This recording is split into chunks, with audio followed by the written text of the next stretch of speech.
Derivatives trading involves substantial risk of loss and is not suitable for all investors.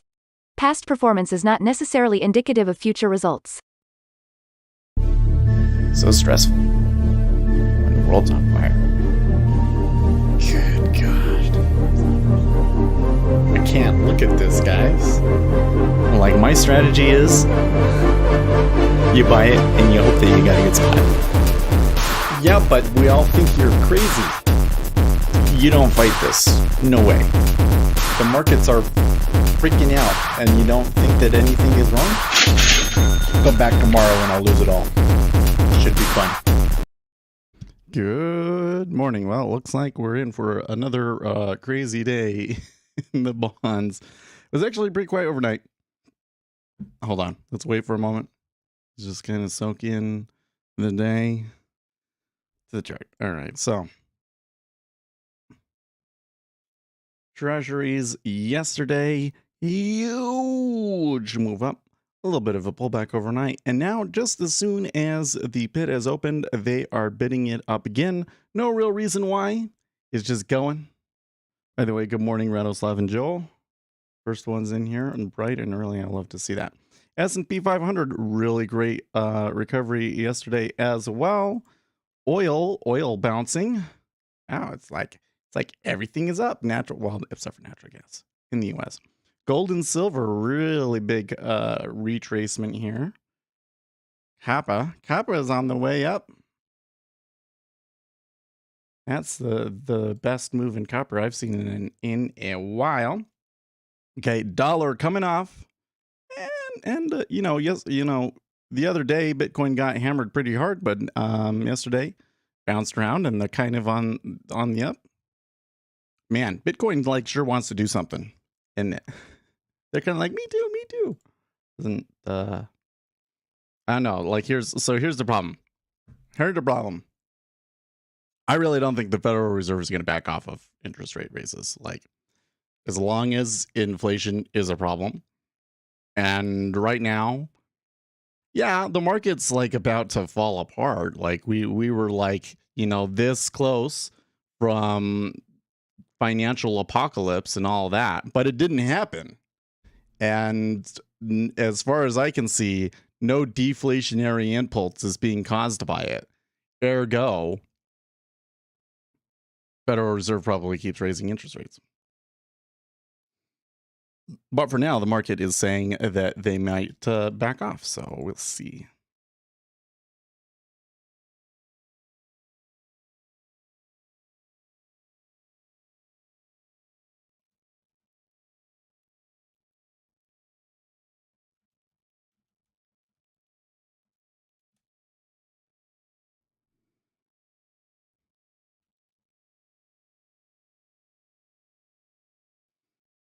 Mm-hmm.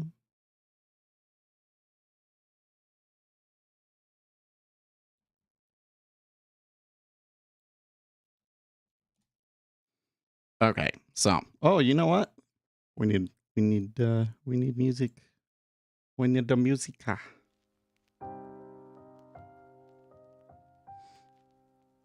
Okay, so we got that. I'm a little bit nervous about trying to follow this because, again, okay, so first of all, we're about to get news here. We're about to get the jobless claims. So we're looking for a reading of 1.385.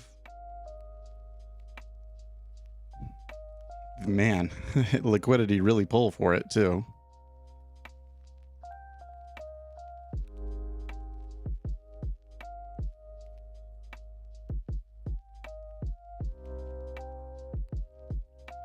Oh, sorry. Initial jobless claims are looking for 215. So 5 seconds here. 193, less than expected. That doesn't help.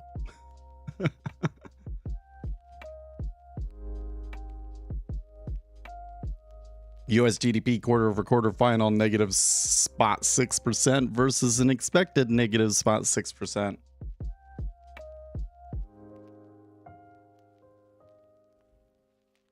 They're selling it. Well, based on the jobless claims, that's about what we would expect. That doesn't necessarily have to be an insane move, though. So let's kind of let them do their thing and chill out. See where we're at then.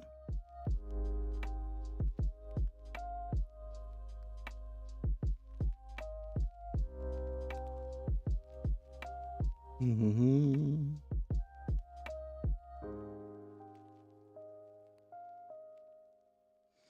Mm-hmm. Nick Timmerow said an hour ago, the average 30-year mortgage rate jumped to 6.52% last week, not including a larger than typical jump in origination fees, from 6.25% the week before, according to the MBA. This was the highest level since mid-2008. Applications for purchase loans are down 29% on the year.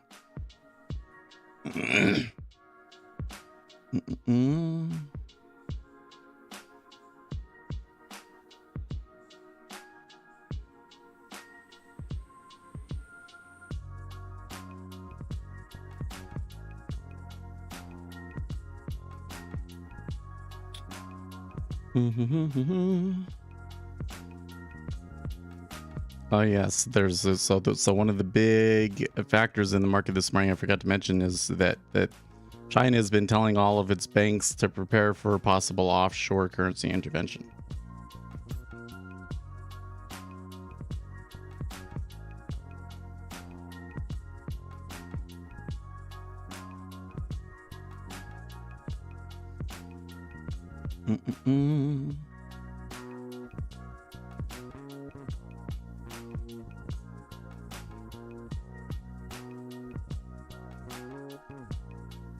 What?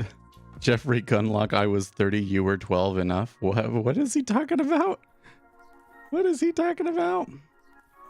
What were the 5 pillars of a trade? Here are the 5 necessary parts of a trading strategy. In my perspective, you want to have predictors of order flow, breaking news, which is a predictor of order flow. Blah. It is a predictor of order flow, but it's a significant enough one that it's worth mentioning on its own. Okay, correlated assets, order flow, and risk management. 5 fingers, is this like one of those Marvel things with the rings or whatever? No.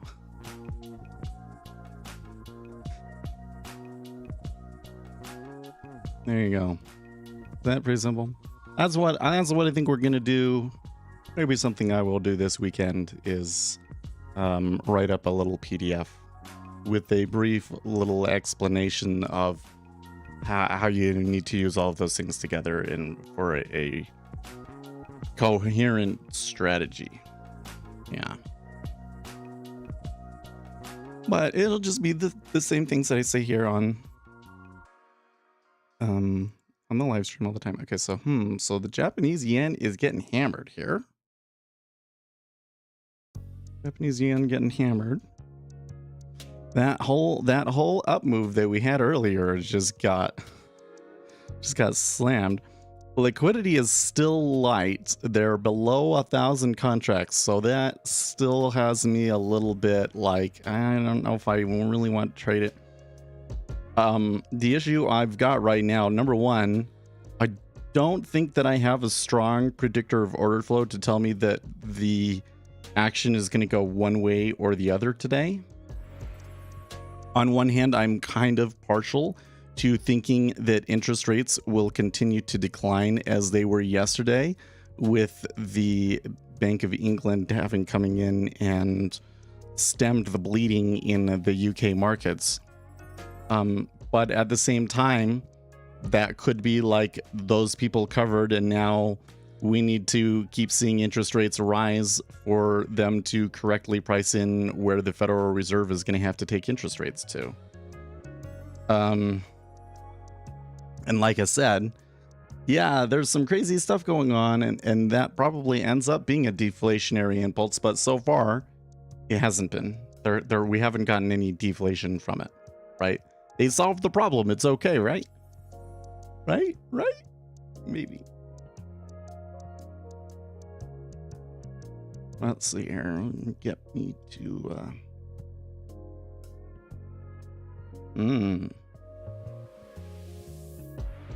Mohammed A. El Arain. I would accept a much deeper recession. El Arian says Newsnight what he would do if he was in charge of the economy, and says there is no action that doesn't have some collateral damage. Thank you. Man. You know, there was this creator on TikTok the other day, one that's usually pretty good. And they were saying, like, you know, this is really sucks though, and is kind of dumb because the Federal Reserve is treating people like collateral because we have to raise unemployment and all of that. No. The Federal Reserve is not treating people like collateral. Okay, the Federal Reserve understands very, very well that this affects people and that it has a negative impact on people. What they are doing is the least bad thing out of all of the bad options, right? There has to be some pain. People in this world, you need to understand this. It's the millennials. Well, no, it started with the baby boomers. Look, your life has been too easy. You've been taught that like everything has to be good and that everything has to work to your benefit. No, sometimes you lose. If all you ever do your whole life is win, there's something wrong. That would be concerning. Okay? It means that the game was probably rigged or that you were cheating, right? You can't always win. Sometimes bad things happen. Sometimes there's a natural disaster like a pandemic, and there's nothing that anybody can do about it. And we have to experience some degree of pain because of that event. That's just the way that nature and the world works. And everybody coming in here acting like that we should be able to engineer things so that nobody feels any pain from it. It's just delusional. It's just delusional. I saw this, the other people, they were saying, well, you know what the Federal Reserve is doing makes no sense because the problem is supply. Well, okay, number one, it's both. Okay, there is some degree of both. Okay, it was like 60-70% supply disruptions and 30-40% higher demand. But one could also argue that the higher demand is what caused the supply disruptions in the first place. Okay, so first of all, it's both. But second of all, you can't just come in and say, okay, prices are raising, so let's just not do anything. We'll just let it happen. No, that wouldn't be okay for anybody. Well, here's what they really want. What they really want is price caps, right? They're saying, well, these companies, they don't have, it's not being driven by cost push. It's not cost push inflation. So we should just create laws to prevent price gouging, which isn't a real actual thing, but we put price caps on it. And that's kind of what they did in Europe with oil, right? Well, what does that do? I'll tell you what that does. If I'm a company, I'm making a product and I'm selling it and I'm selling out of it, you know what I'm going to do? I'm going to raise my price so that I can continue to have product, because I don't want to have a period where I don't have any product and I'm not making any money, right? And if I don't raise my price, then what's going to happen is I'm just going to run out of inventory, right? In other words, there won't be anything to buy. You have shortages. So you can't. If you impose price caps, you're going to get shortages, right? Not to mention, like, here's the thing that like scares the bejesus out of me, man. Okay, like this winter looks crazy, right? We've got, well, the pipeline's not coming back now, that's for sure, right? So Europe is going to have energy problems this winter. I'm sure that there's probably going to be like rolling blackouts in some places, and people are going to have a hard time heating their homes and people freezing. I don't know if this is going to be like a huge disaster for the economy or not, but it kind of looks kind of ugly. Okay, here's the problem. That's not the bad part. The bad part is what happens next winter, because you have absolutely no incentive for suppliers to invest and create more supply. If you come in and you say, hey suppliers, anytime that things are going in your favor and are working out for you, we're going to step in and screw you over so that you never win, because we need to make sure that the consumer always wins, right? What incentive do I have to participate in a system like that now? None. They aren't going to invest in more infrastructure now because they can't make more money from it, right? If they go in, you cap the price, then they come in and they put more supply out, then that's just going to make prices go down and then destroy their profit margins. You all want price caps when it's not in favor of you. But I didn't hear anybody saying that there should be price floors when oil was negative. Come on.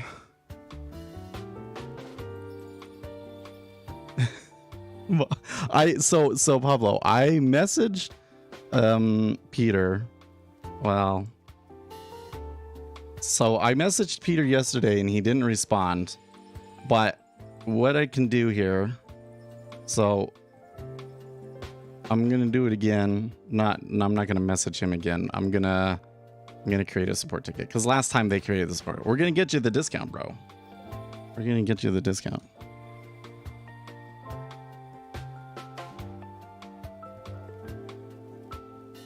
It's really funny that they keep doing this. It's because they say that it's like an unlimited one and that it goes, but it doesn't, right?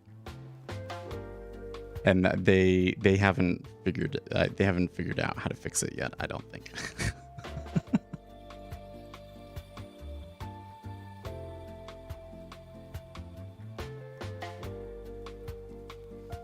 So here we go. We're gonna submit a request.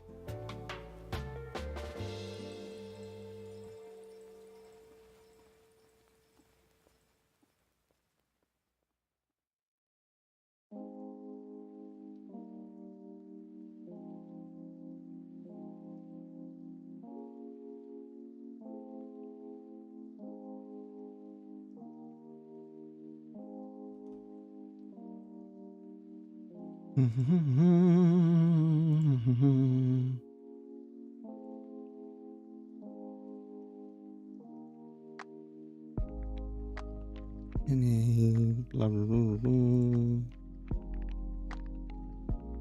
The Americas. Oh, connection. It doesn't matter. So we'll submit the ticket, and it takes them a day or two. It's okay, Pablo. You don't want to trade this market anyways. This is like when there are less than 1,000 contracts on the 10-year treasury, and we're moving like 28 ticks at per move. This is just too ugly. You're on the wrong side of that. So just enjoy the show, right? Mustafa says the Bank of England is disturbing the market. Well, I think that in this particular instance, that the Bank of England is doing the correct thing and probably should have stepped in earlier. You can't allow all of the pension funds to go under, right? That's not a good thing. And hopefully them coming in and buying it should give them enough time to shore things up, right? You're tired of the what is it that they've been talking about all night exactly? Just people that think that stocks should be lower? Nah. Fundamental no matter.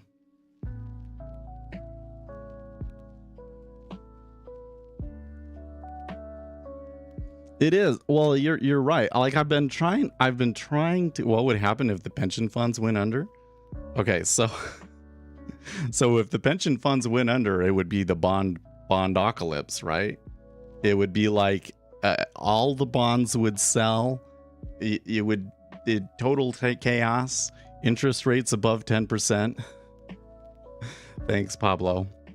This is like the third time that it's happened, so I'm really frustrated, but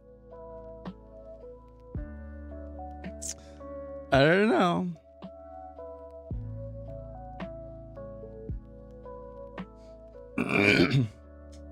They'll fix it. I think the issue is that they're using like a coupon system and they don't 100% understand it. It's okay.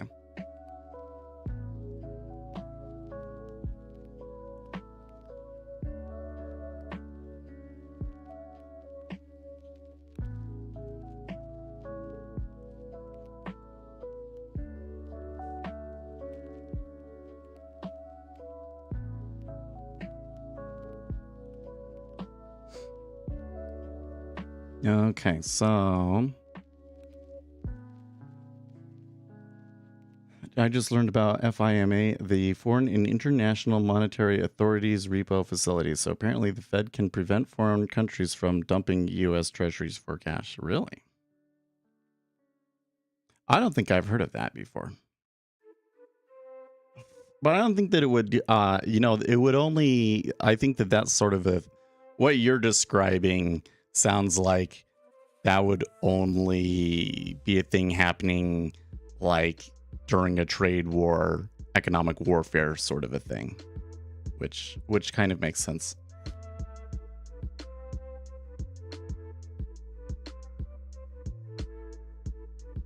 But yeah, pension funds are a pretty big portion of the market, right? And they have to hedge themselves and things like that. And so I think even though they rely on bonds and stuff, having the price of the bonds move down doesn't necessarily mean that their fund has to be insolvent or gets destroyed, because they still hold the bonds to maturity. It's just what the current price of the bonds are. And when you're leveraged, then you have to put up more collateral, right? So if you have to start selling them to put up more collateral, then you have a problem, right? So if the if the Bank of England comes in and buys some bonds in the short term to prop the market up, then that should give them enough time to get shored up. So I think the whole thing here is October 5th, by October 15th, if you're a pension fund, you've got to get all of your ducks in a row so that if bonds start moving down again after October 15th, you don't have to put up more margin, right? That's the basic gist of it. So that's sort of going back to what's going on Discord, because everybody's the people's tendency is going to be negative, right? That's the human bias, is they focus on negative things more. I'm more concerned about the negative. I don't think I've ever seen there's never been a time in my life where I didn't see people saying that the end is coming and that the whole economic system is screwed and is overvalued and is going to collapse and yada, yada, yada. My whole life, people have been saying that, okay? It's not just the thing that's been happening since 2008, right? Because before 2008, you had the 2001 NASDAQ crash, right? And before that, you had all of the issues in the early 90s with George Bush and taxes. And before that, you had the Reaganomics and inflation. And before that, it was World War II. So, like, there's always been a reason for people to be freaked out about the market. And it's never paid. I mean, listen, there are declines, there are drawdowns, right, that you could make money on in a trade. But it's never fully paid out to be perpetually pessimistic, right? As soon as that pessimistic trade starts to pay out, it flips around. And usually it's accompanied by a government intervention in the markets, right? Stinks only go up, stocks only go up, right? I think he meant to say stocks only go up. Yeah, that's exactly what it is. Yeah, stonks. Yeah, like, and that's the thing is that this is a part of nature, is the reality of it, right? The nature of things is that it can't go up all the time. Some years you have a year of plenty, and some years you have a famine, right? And what you're supposed to do is stock up when you have the year of plenty and store the excess, so that when you have a year of famine, you can blunt the impact of it, right? So there are going to be times when the financial markets fall apart here. The government has to step in and do some stuff. And then when we're having an excess, and this is the problem, is that they don't do this, but when we're having an excess, you're supposed to stock the excess away. They didn't do that. They didn't do that. Well, anyways. So you can't come in and see, oh, the government's doing something. That means that everything's going to get worse and we really need to sell everything here. Like, I mean, the short term, it's going to be good. In the short term, this is a really good location for markets to continue to bounce. I hope that it bounces. I mean, it's going to really suck if it doesn't bounce. It's going to really suck if it doesn't bounce. 2 million without power in Florida. Well, yeah, that's kind of what happens when there's a hurricane.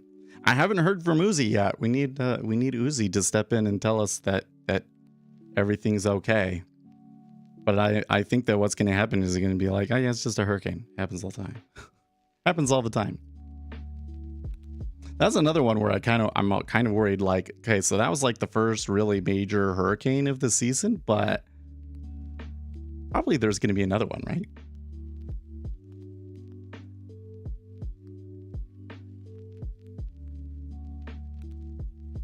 What would you invest in if you were 80 years old and all cash right now, still working but might retire? I would keep it in cash. I would keep it in cash until Q1 2023, probably. Well, no, listen, if you're 80 years old, you have to like start taking your distributions and everything, right? That is actually a much more complicated thing. Because if you don't start taking your distributions from your retirement accounts, then you have to start paying massive taxes, right?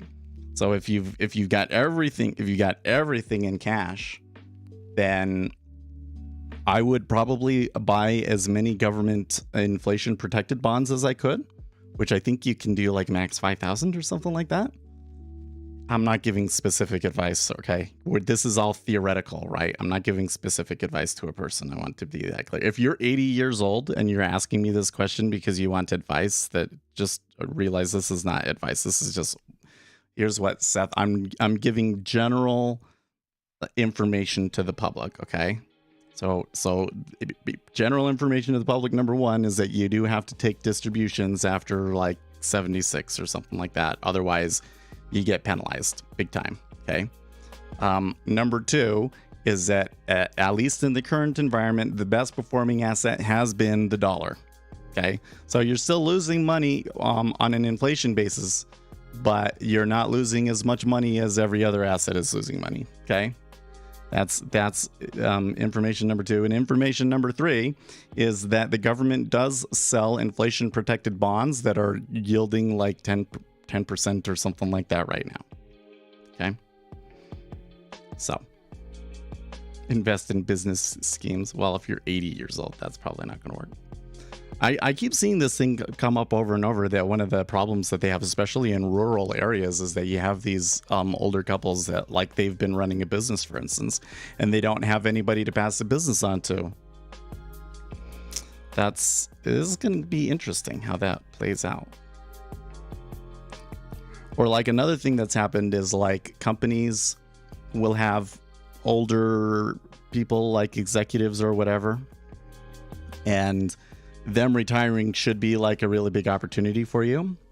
But what happens is when the person retires, instead of promoting somebody into that position and then somebody else getting to have that big position, they just hire like 3 people to do the same job, but pay them all a lot less and save costs that way.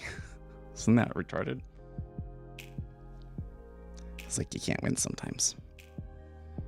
Their kids likely, but yeah, but if you live in a rural area and your kids already left that place and they don't want to live there, right? But it seems to me like if you were an enterprising individual and you had a little bit of cash that you could use to go around and buy up businesses like that, that it could be really beneficial to you. Or if you're a young kid, you could, you know, like you want to there's this restaurant and you know that they're like 80, right? Go to the restaurant, work really hard, learn the business and try to become the person that they pass it on to, right? Yeah, because the unfortunate thing is that a lot of the time what happens is they have to close the restaurant, put it up for sale, and then when the restaurant doesn't sell, they just have to sell the property, and then that's the end of it, and they just, you know, they don't get very much back out of it. That really sucks, right? That really sucks for them. They put their whole life into it, right?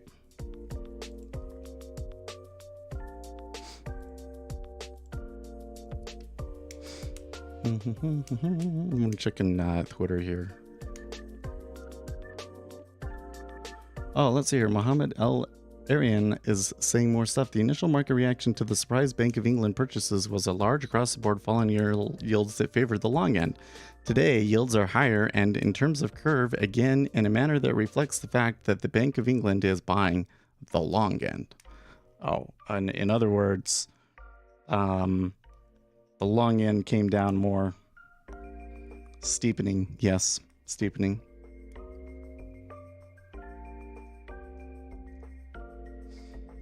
A question for you. If you were a holder of 30-year UK government bonds, would you keep holding, add outright, add via a relative value trade, sell, or switch into a shorter maturity? The answer would say a lot about how you feel this Bank of England intervention will play out over time. Right, because if you want to keep holding, then you think that this is all just going to blow over soon, right?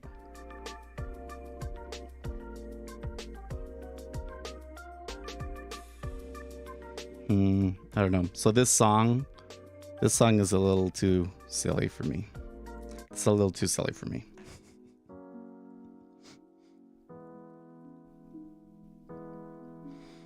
Bitcoin falling a little bit here. Oil seeing a little bit of a rise. Oil, the biggest winner right now today at 0.89%.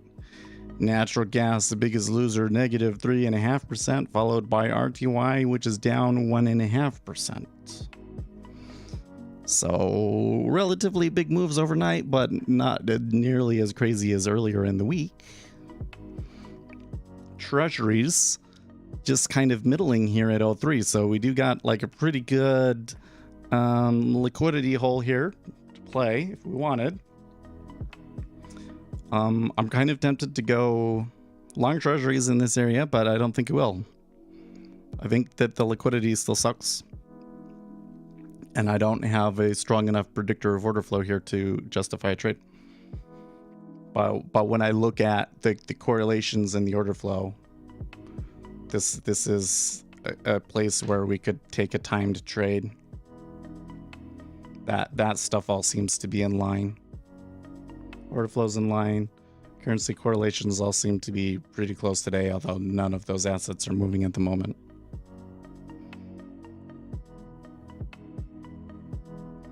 I feel a bit stupid, but I'm still thinking about yesterday. How did the Bank of England actions push the yen up? How are they connected? Okay, so what's happens is the UK bonds are called gilts, right?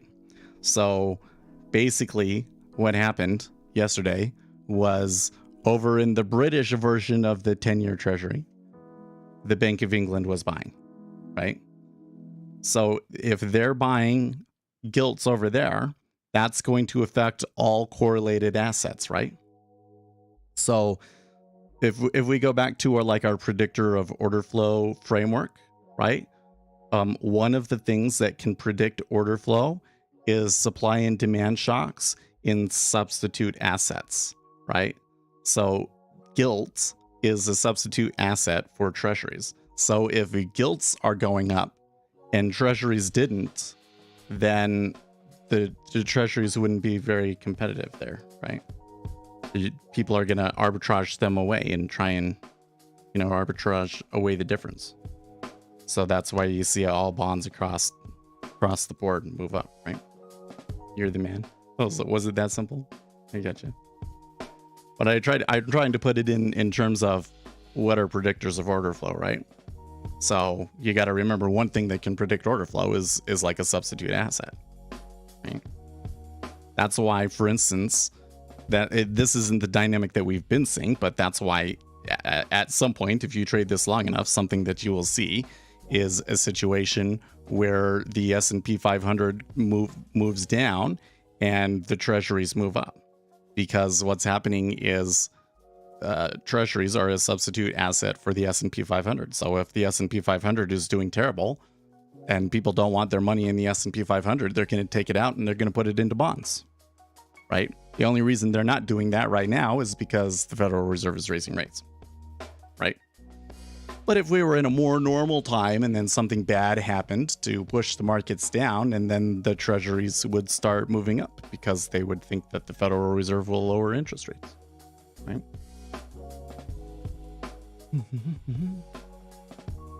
And it's not stupid. It's just you've probably never seen that dynamic before, right? So that's why the screen time is important.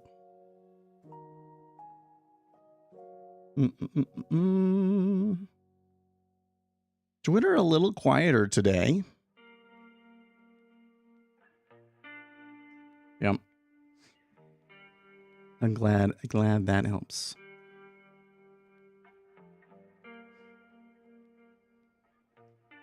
Well, I have a bunch of things that I can go into and rants that I can go into, but I kind of feel like I want to save it for a little bit.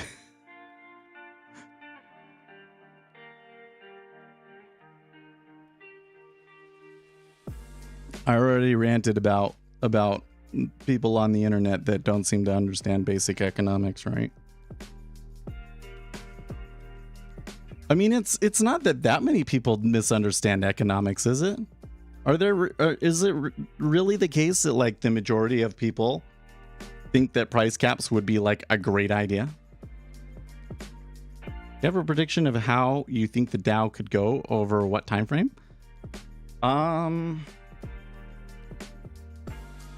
Like not at this moment, right?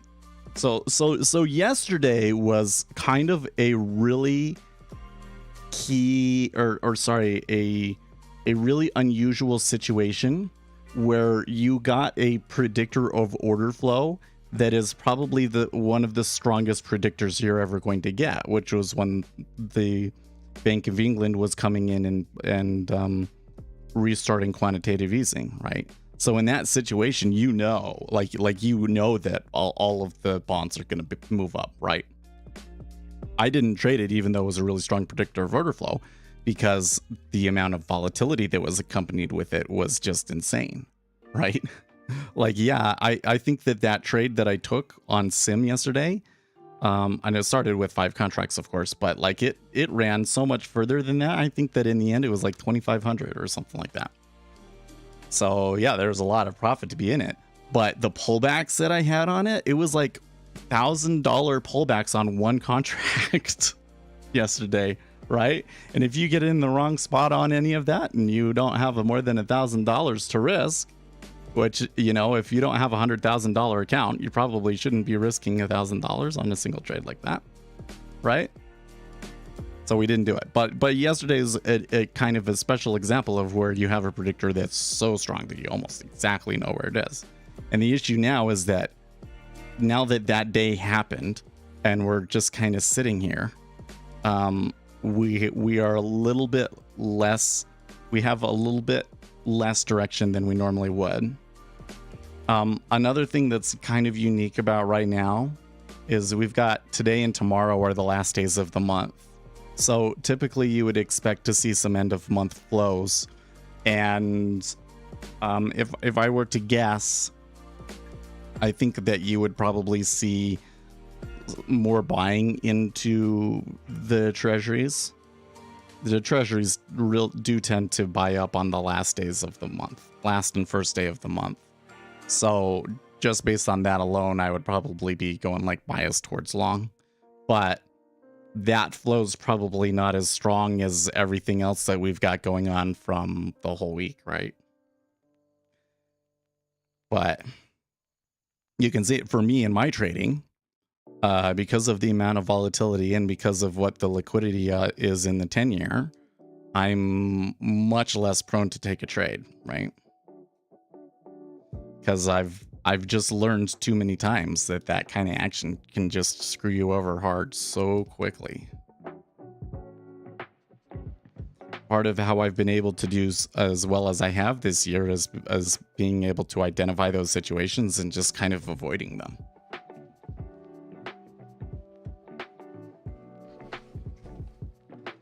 With baby boomers coming close to retirement, bonds should be going nuts soon. Well, no, because that's so it's not like all of a sudden everybody reaches a certain age and then they go and they buy bonds, right? Especially if you're in one of those target date funds, they should be adjusting how much you have in equities and how much you have in bonds year by year. But I think that the general propensity is that people have not really been investing in bonds as much as they should because they were too high. They were, right? Yields had been artificially depressed. The more illiquid it is, the more it overshoots and the small accounts just suffer. Yep. Yep.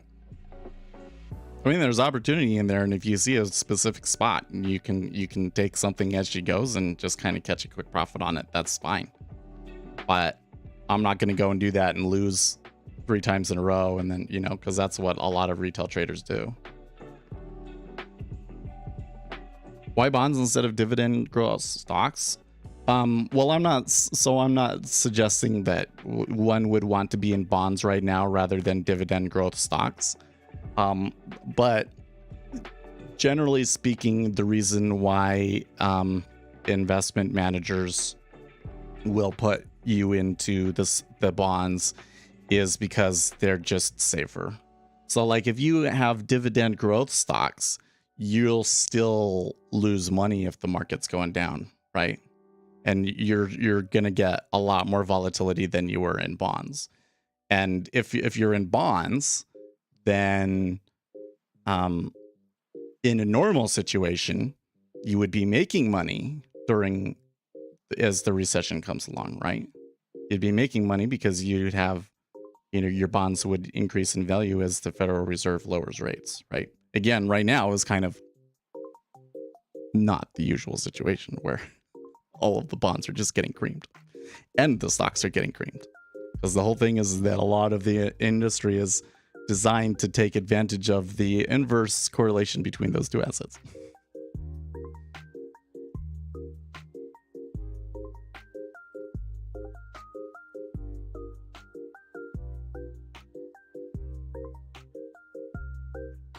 Well, so what are we seeing right now?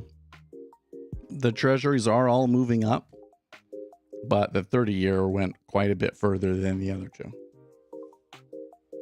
The 10-year is it's higher than the range where we said. Isn't that funny? I said, okay, there's definitely a liquidity hole here. I could probably play it. I think that I would be favoring long. Well, it did go long.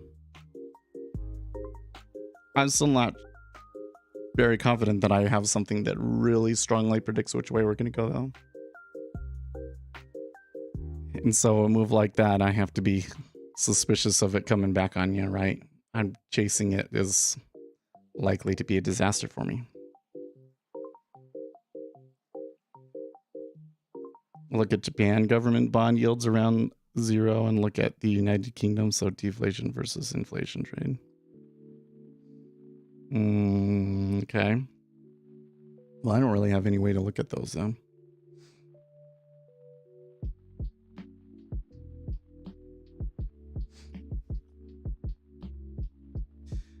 It is, you know, like the whole thing with bonds is if you buy the bonds, right? The value of the bonds go down. Well, okay. But if you hold the bond to what do we call it? To maturity, right? If you hold it to maturity, then at maturity, you continue to get your regular interest payments, and then at the end you get the face value of the bond, right? So if you hold it long enough, even though the prices of them may be going down right now, if you hold it, you don't lose money. But what causes you to lose money with the bonds? Inflation, right? That's why you get the coupon, is the coupon's supposed to make up for the inflation. If the coupon doesn't make up for the inflation, then you're screwed, right?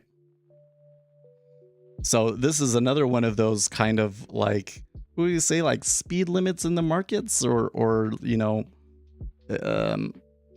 mean reversion factors that kind of are supposed to keep things in line.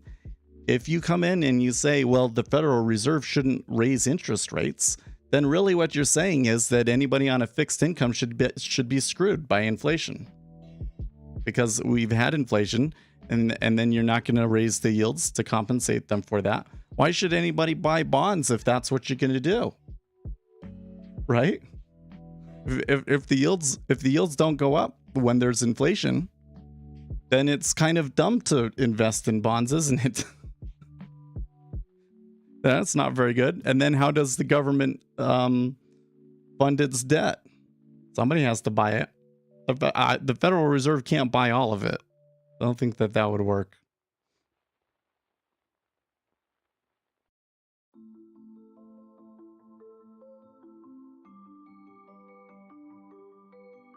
Yeah. Well, it works for a long time, and then you get, if you own the bonds to maturity, you don't lose money. But you got to realize that what's happening right now also involves leverage, right? So they might have like a really safe investment strategy of some sort, but they might have one asset in there that requires margin, and the margin requirement on that just went up like really big time. And in order to pay for that, the only thing that you have that you can put up as collateral or sell to pay for the additional margin is your treasuries. So then if you're forced to sell your treasuries, and then everybody else has to sell their treasuries, and yada yada yada, and that's how you get big collapse, right? But if you're just a retail investor and you just happen to own some UK gilts, right? Well, you're down on the face value of, if you wanted to sell your gilts right now, you'd be screwed, right? But if you can hold it to the maturity, you're still going to get the face value of the bond, and it's just that what you're going to be out on is what you lost in purchasing power from inflation, right?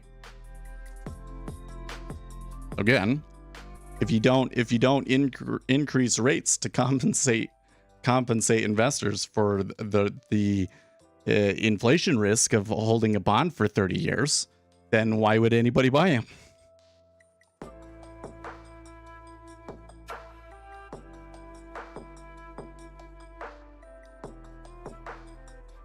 And then at that point, why you're just going to see inflation continue. That's how you get hyperinflation, folks. That's how you get hyperinflation.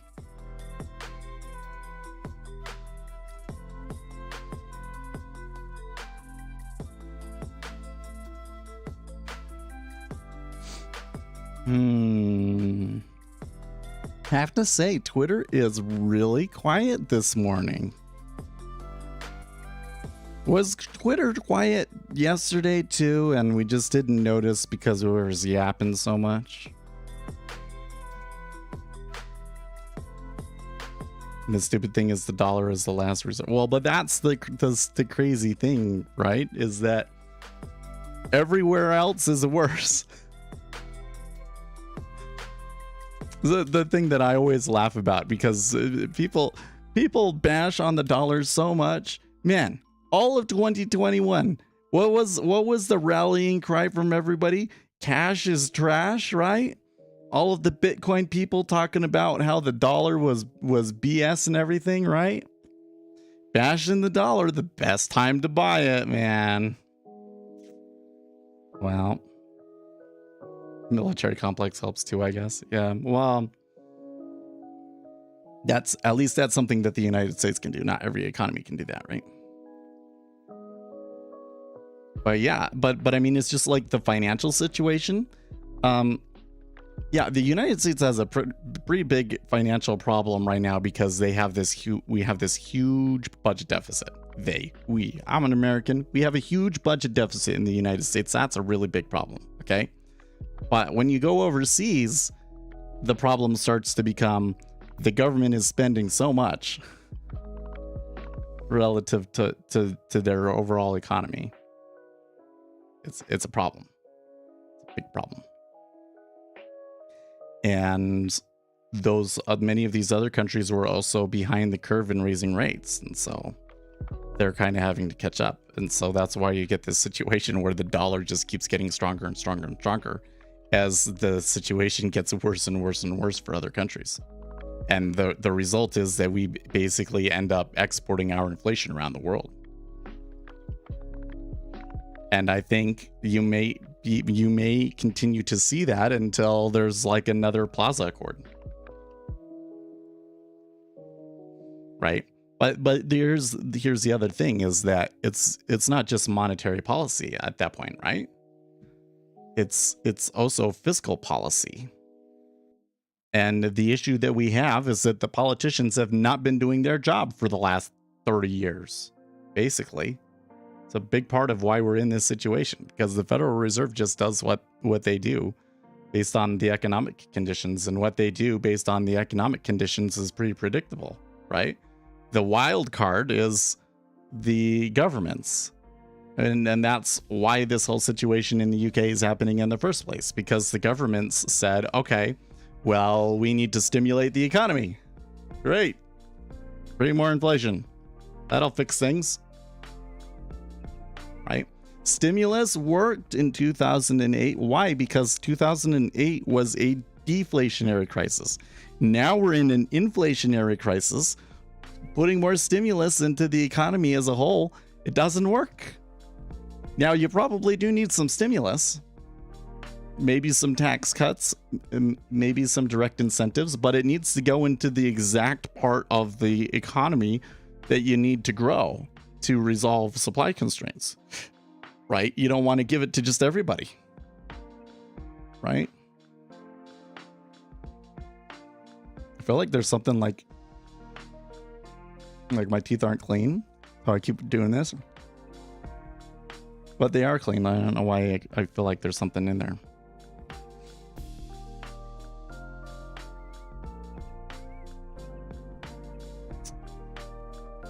Okay, I can ignore it. So sometimes things will come up on Twitter from some of the more political people that I follow, and I'm like, oh, wait, what? Launching an unprovoked nuclear war? Oh, yeah, no, we can ignore Jack Prosiviak. You know, he's not saying anything important. Maybe I should just unfollow him. He never says anything useful. The revisions to GDP in 2020 and 2021 are meaningful. They imply real GDP had returned all the way to its pre-pandemic trend at the end of 2021 before the weakness in the first half of 2022 knocked it back down. Interesting.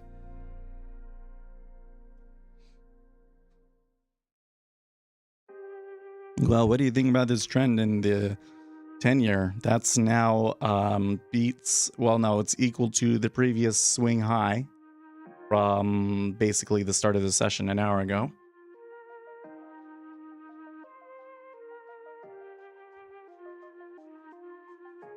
Apparently that's not the session high. They were a higher when we started out. Yeah, they were higher when they started out. So now I have to wonder, is this low being driven by the UK again? Or is this just retracement of the overnight moves? I do think we could probably sell it still, though. I don't know if this is the best spot. We are, well...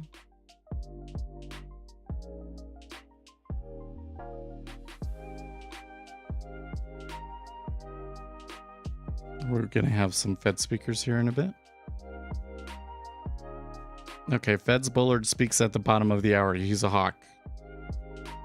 So I would not, well, that could be interesting. I mean, if Fed's Bullard came out and said something really dovish, that would like really move the market. But he spoke like the other day too, right? So I don't think that I would expect any too big of a surprise from him. Although anything that he does say is probably more likely to be hawkish and push the treasuries down.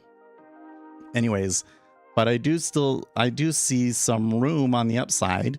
And when I look at the order flows and everything, I think that we could continue to see some flow along. It's just that we're kind of vulnerable to some pockets here, right? So if we had been in from the liquidity hole before, that would be fine. Well, look, that's a pretty strong pullback, right?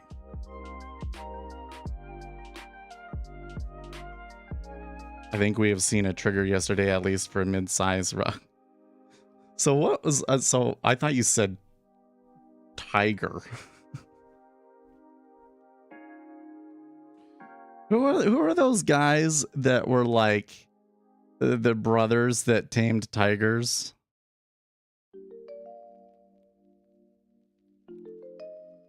Who are those like I don't know.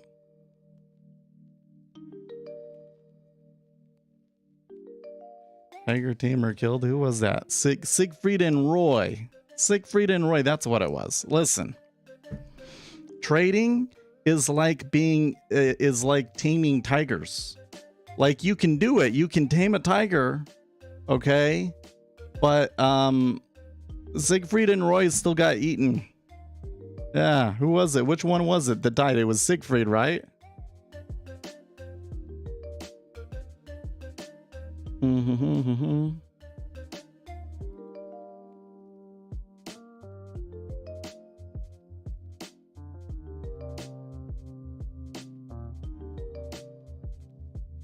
Oh, it wasn't that the tamer got killed. It was that somebody else did.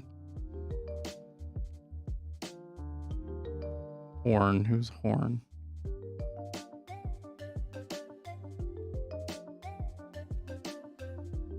Oh, Roy. It was Roy. Okay, listen. Yeah, he did live a little while after that. It was Roy. This is the year of the tiger. Oh, okay. Trading is like taming tigers. It can be done, okay? But just realize that Roy of Siegfried and Roy did get eaten, okay? He did get eaten. Okay. The best, most famous tiger tamers in history, he got eaten. Okay? So just keep that in mind when you trade. Right?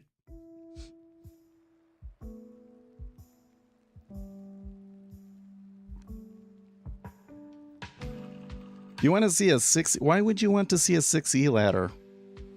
You know, I could pull one up for you, Trader Durga, but the order flow on the DOM in the currencies is very, very, very different, because the vast majority of the order flow that gets exchanged in the currency market is over the counter directly between banks, right?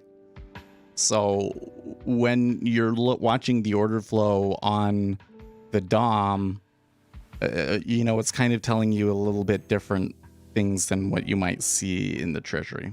And to be honest, it's one that I haven't really watched before, and so I don't know if I'd be able to help you a whole lot with it. Like, I bet you that there probably are some interesting behaviors that we would see on that DOM that might be consistent and you could take advantage of, but I don't know what they would be.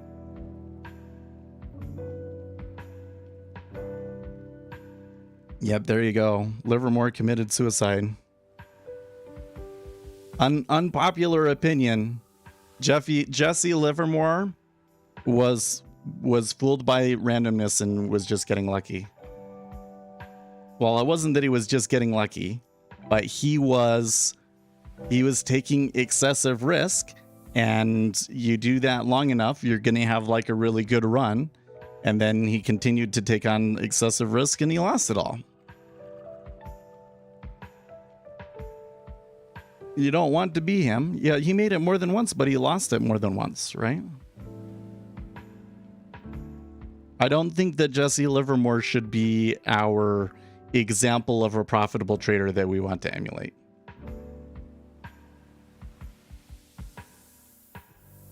Did he die rich? Well, but he had kind of given up on trading at that point. But that's kind of the thing, right? Is like, if you do catch it big, like, oh man, this moved down way further than I would have expected. So before I was sitting there saying like, well, maybe this could continue up. It looks like they're breaking a high. They could continue through from here and everything. Then this happens and it's like, oh yeah, that's why I'm not trading it today.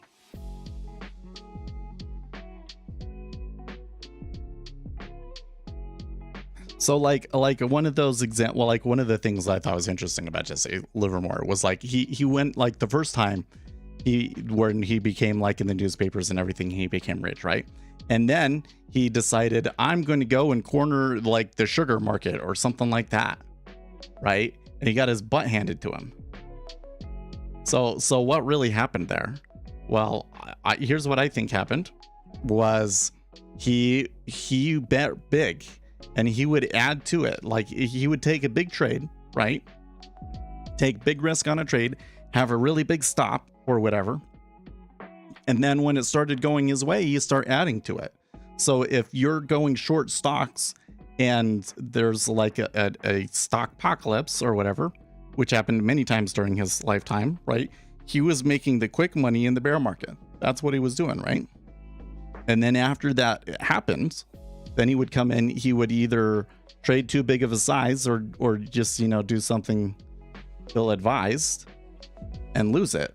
And he did that a few times until like he made the money and then just decided, I think, to kind of back off of it a little bit. And then eventually he killed himself.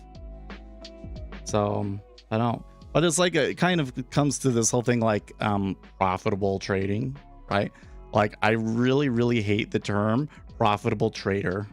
Okay. Here's how this should actually work, okay? Because here's what retail traders think it works, okay? Retail traders think they come in, you trade, you have like a month, maybe 3 months of you make money, and now you are forever a profitable trader now. So now you can go and you can get on Reddit and you can give people advice and you can be right about everything because you're a profitable trader, okay? Doesn't work like that. Okay, so first of all, if you want to run a hedge fund, you want people to invest in your hedge fund, probably you need 5 years, okay? Because people invest on a long horizon, right? So be profitable. If you're profitable every month for 5 years, I would love to see your trading stats, please. I'm begging you. I would love to see your trading stats, okay? But there are even some strategies that work, like we're seeing with these pension funds and stuff, works really great for decades and decades, and then all of a sudden it falls apart. So here's how I think we should handle this, okay? You trade, you make money, and you keep trading all the way up, and then you die, okay? And then once you're dead, we can have a council and everything. You're going to have to prove 3 miracles, etc., and then we can vote on if you become a saint or not. All right, that's how I think we should handle profitable trading. Right? But until you're dead, let's not call anybody a profitable trader, okay? Because you never know what's going to happen. The great saint trader, right? Okay, like for instance, okay, JP Morgan was a profitable trader. Do you know how JP Morgan made his fortune? Oh man, I gotta find this because I can't remember the exact formula, but he basically had a formula that he used to quickly evaluate companies to find ones that were undervalued. It doesn't really work anymore now because no company gets that undervalued, but that's how he was doing it. he was a value trader. If anybody was made money in the markets, it was JP Morgan, right? Just saying. Not saying we should make him a saint, but but maybe we should, you know, get the council together.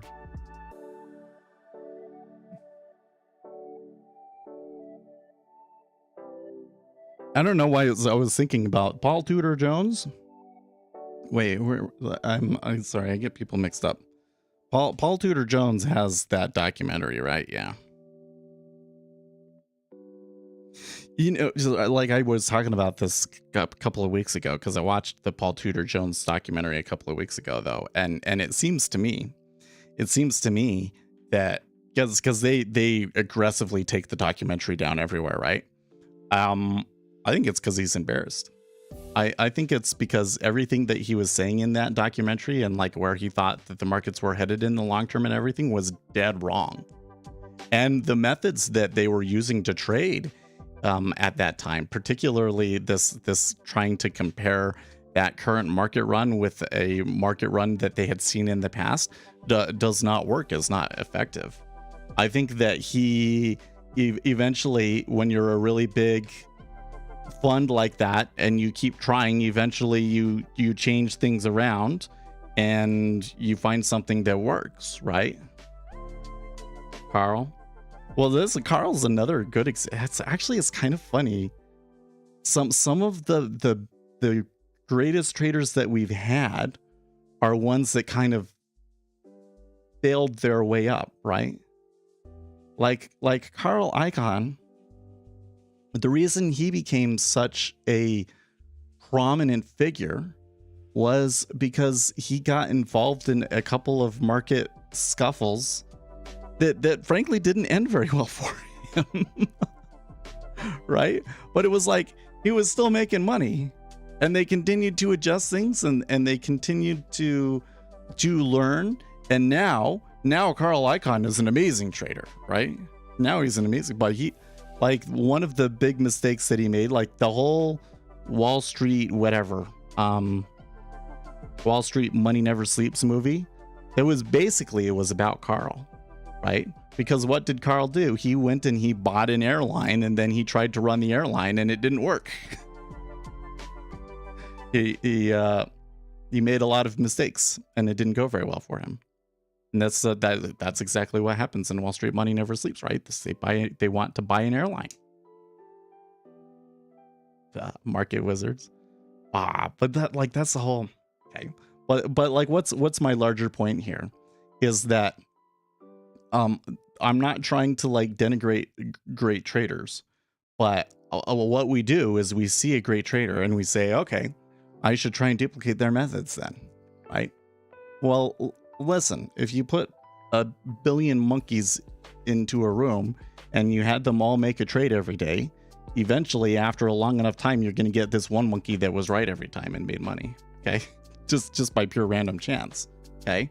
But more to the point of what I was just saying, because some of these guys are worthy of recognition, but that doesn't mean that you can use their methods to become rich now. Right. Because the everybody knows now, and the methods that they were using to make money in the market are not necessarily available anymore. Or the methods that they were using to make money in the market, you don't have enough money to do and duplicate, for instance, right?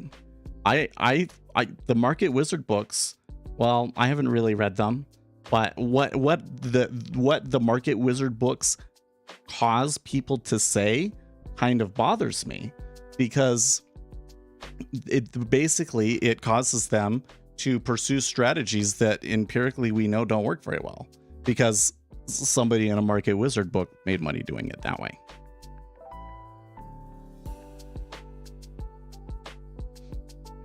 I ran a hedge fund for a year. We were profitable for a year. I said it was the top and time to get out, and my partner disagreed and we disbanded. Really? Why would you? So question number one, if you ran a hedge fund, why would you try and make that big of a call? Question two, how do you start a hedge fund? Is the situation with the hedge fund that Seth just needs to make friends with a millionaire, and the millionaire will invest $1 million into Seth's hedge fund, and that's how we get started with a hedge fund? Not that I want to start a hedge fund right now. I don't feel like that's the thing that kind of is weird about it to me, is that like I think that a hedge fund is probably like the pinnacle of what I do and what I should be going towards, I don't feel like I'm anywhere close to where I would feel comfortable managing other people's money, you know? But then at the same time, there's all these people that are running hedge funds that I'm like, these people are idiots. Like I would do a better job than them. I do a better. So there are people out there that are making money from managing a fund that I think I could do a better job. But I'm just too picky, right? I want to have enough money to be able to run a data platform and have really good analytics and have a couple of employees and things like that. I would do it right. I would do it right. It would require a lot of capital, and it would be a big jumping into the expanse for me because I've never managed people before. That's what I really want to do, I think. I don't know if like at work, like should I be a team manager per se? But I want to own a business. I want to have employees, not own employees. I don't want to own them, but I want to have employees. I want to get into the point where it's like other people helping you with your business.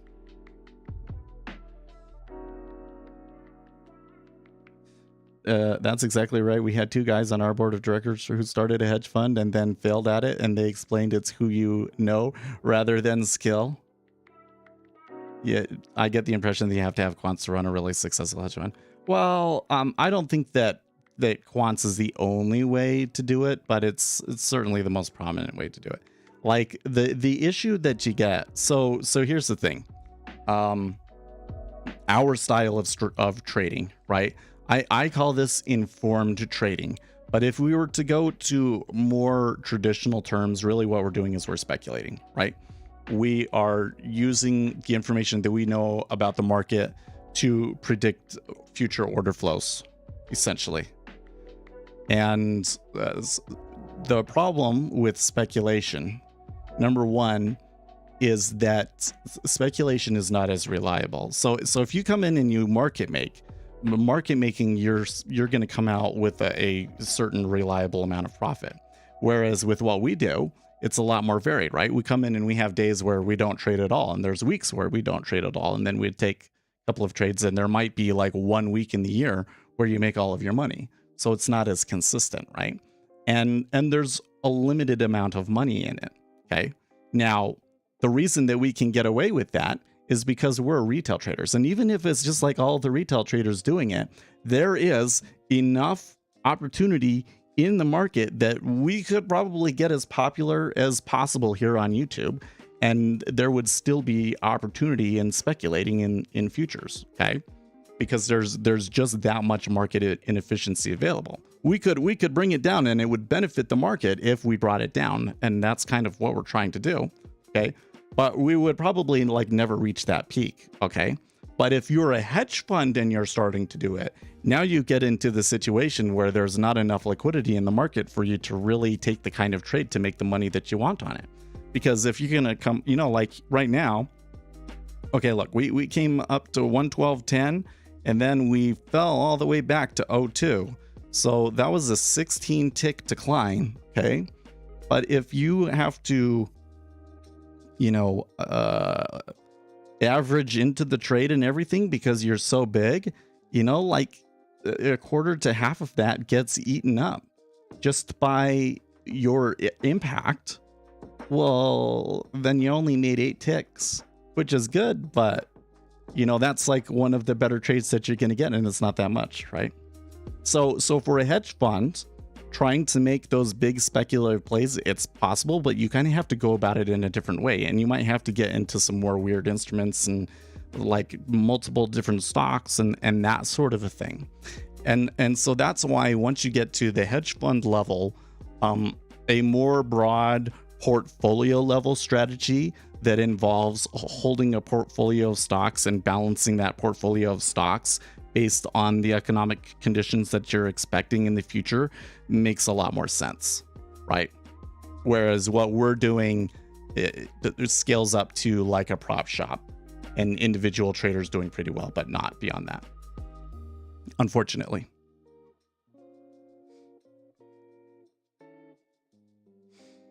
But yes, Tobias said Kathy. Yeah, Kathy is one of those people that Like, I mean, they're doing their best, and like they got some quants in there and everything, but it's very clear to me that there are some people that they don't. They're missing a couple of key pieces of information. how your trades impact the market being a really key one for Kathy Wood's funds. ECD, you're back. Welcome back. Wait, did you change your name? Because I recognize that picture, but I don't recognize your name.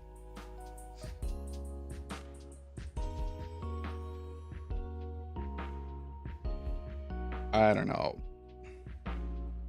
what I do. Like the problem that I face on a daily basis is when I go out on the internet and I read about trading, it just pisses me off. It just pisses me off because there's so many people out there saying things that like I know empirically are false, and approaches and stuff that I know are false. And then they argue with me and are like, well, why are you doing this? Why do you care so much, etc., etc. Listen, let's pretend that it's not trading. Okay? Let's pretend that it's not trading. Let's pretend that we're arguing about the moon. Let's pretend that my thing is space. Okay? My thing is space. And we're out on Reddit or whatever, and somebody is saying the moon is made out of cheese. What am I going to say? No, it's not. Here's all the empirical evidence that we have that the moon is not made out of cheese. There's no atmosphere on the moon. So how does you get the bacteria to be able to even make cheese? We've been to the moon and we've collected the rocks, and there was no cheese in the rocks. Okay? Like we know what the makeup of the moon is and all of these sorts of things. The reason it looks like cheese because there's little holes on it is because of craters. Okay? That's why the moon looks the way that it is. There is no cheese on the moon. Okay? And then the person on Reddit is like, well, I ate some cheese from the moon. That's how I know that there's cheese on the moon. And what are you going to say when that happens? Prove it. You have some moon cheese? I want to see this moon cheese, right? And then, well, I'm so offended that you would even ask to eat my moon cheese. I don't have to prove anything to you. I don't have to show you your moon cheese. What are you going to think? You're full of crap. Come on. Like nobody would take that person seriously in that situation. So why is it that when we're talking about empirical proven properties of the market, that it's different, that everybody believes all of the BS that these people are always peddling about certain patterns in the market, that if you go and you take a large enough data set, you can prove don't work? Why is it different? Right? If I was proving people that the moon is not made out of cheese, everybody would be on my side. But when I'm proving things about the markets that can potentially make you money, nobody wants to hear it. I don't get it. It doesn't make any sense. Help it make sense. You get the frustration that I feel on a daily basis because of this thing, right? Please prove it to me. Cut the cheese. You're right. It's easier. I think it's more than just that it's easier. Well, so here's my argument. Here's my counter argument to that. It's not easier. Okay, listen. Trading a random line and keeping your mental composure, it's a dumb venture, right?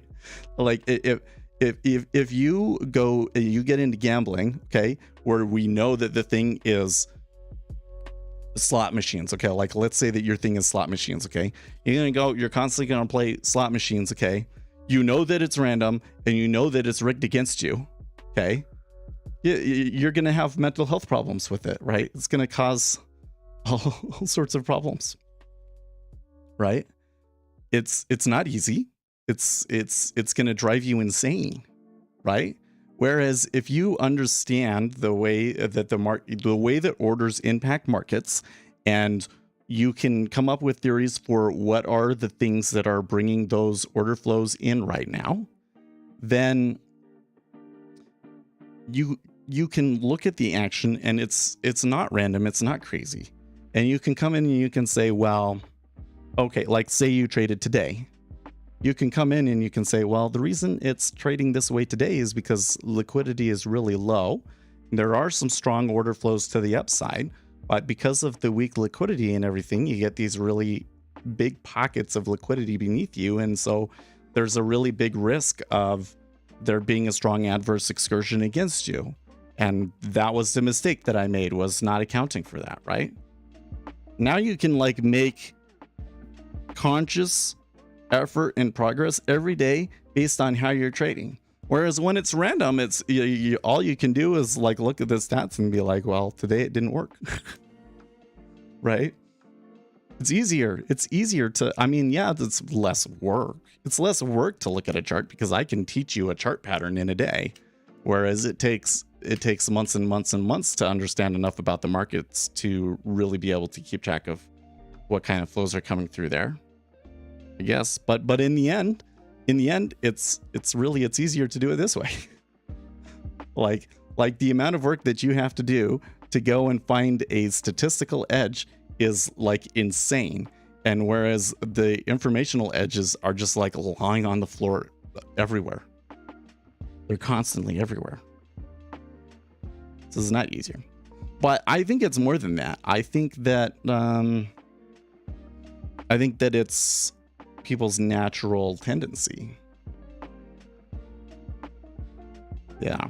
Like the whole brain has evolved to look at signs, see pattern in those signs, and make predictions off of them. And so every person's brain has the thought that I should be able to look at the market and be able to predict what the market's going to do in the future, right? It's just that the market has evolved into something that is beyond the human mind's ability to really do a prediction, right? Like all of the biggest advances that we've had,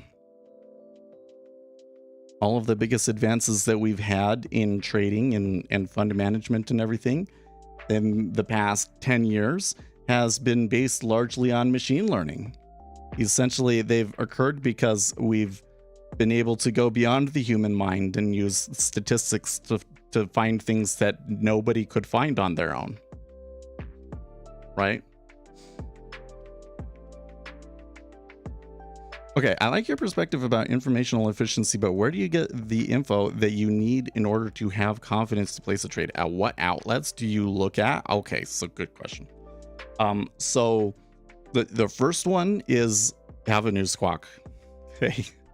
So I have an affiliate link. So in full disclosure, I have an affiliate link for Financial Juice, and that's the news squawk that I use for breaking news. But breaking news is like your number one best source of informational inefficiency potentially, right? Because you could have an event happen that not everybody understands, right? And there's, believe it or not, there's not that many people out there sitting there with the news squawk in their head and their finger on the trigger ready to trade something if something happens. So it is possible for you to get ahead of the market. And especially back during the trade war times, man, we would get that all the time. Donald Trump would tweet something, I would hear it on the news squawk, or I would see it on TweetDeck. TweetDeck is number 2 great source. See it on TweetDeck, and I could get in the market and then just write it all day. That used to happen all the time. So that's your first one.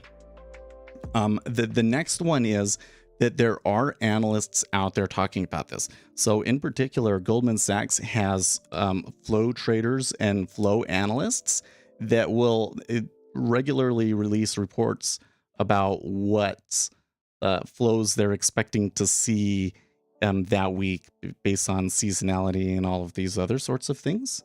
And Zero Hedge will often post them and make that information available to the public. So as much bias as there is a Zero Hedge, and like seriously, don't like, if you're going to read Zero Hedge, you have to be strong enough to not fall for all of the negativity that they're always putting out.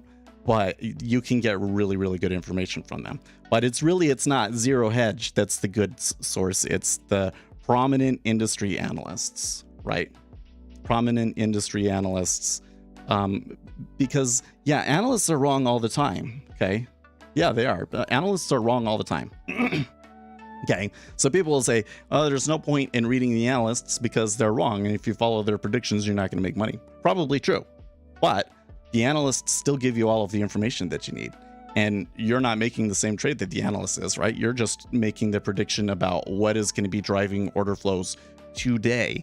And so if you read the analysts might not necessarily give you a direct order flow per se, but they give you the context around it. And then you're going to hear a piece of news or something, and you're going to go, oh yeah, because this analyst said that there's this particular inefficiency in the market, or there's this pressure or whatever. So because of that, now we're going to see a lot of volume come into the market, and that gives me a good opportunity to try and get in front of it, right? But another bit of it is that you just kind of have to search around. Right? You just have to read a lot of information, a lot of analysts, read different outlets, read on Twitter, read on Reddit, although I don't get very much on Reddit these days, you know, and just kind of look for that information. And the more that you know about the market, the better a chance you have of being able to identify a temporary market inefficiency, right? So that's some of the outlets they look at. I should also add, I have a Bloomberg digital subscription, not like the terminal. Terminal would be the best place to go, right? But I have their digital subscription. I haven't been too impressed with it. I would really like to try the Wall Street Journal. Maybe the Wall Street Journal is a better place to read, or the Financial Times. But Bloomberg, you know, I still read it, and I still get some good information from Bloomberg too. When I wake up every morning, first thing that I do is I go and I read newsquawk.com/blog, and they release like a morning, you know, synopsis of what happened overnight. And that's the first thing that I read in the morning. Like I go to the bathroom, I get in the shower, and I read that, and then I finish showering.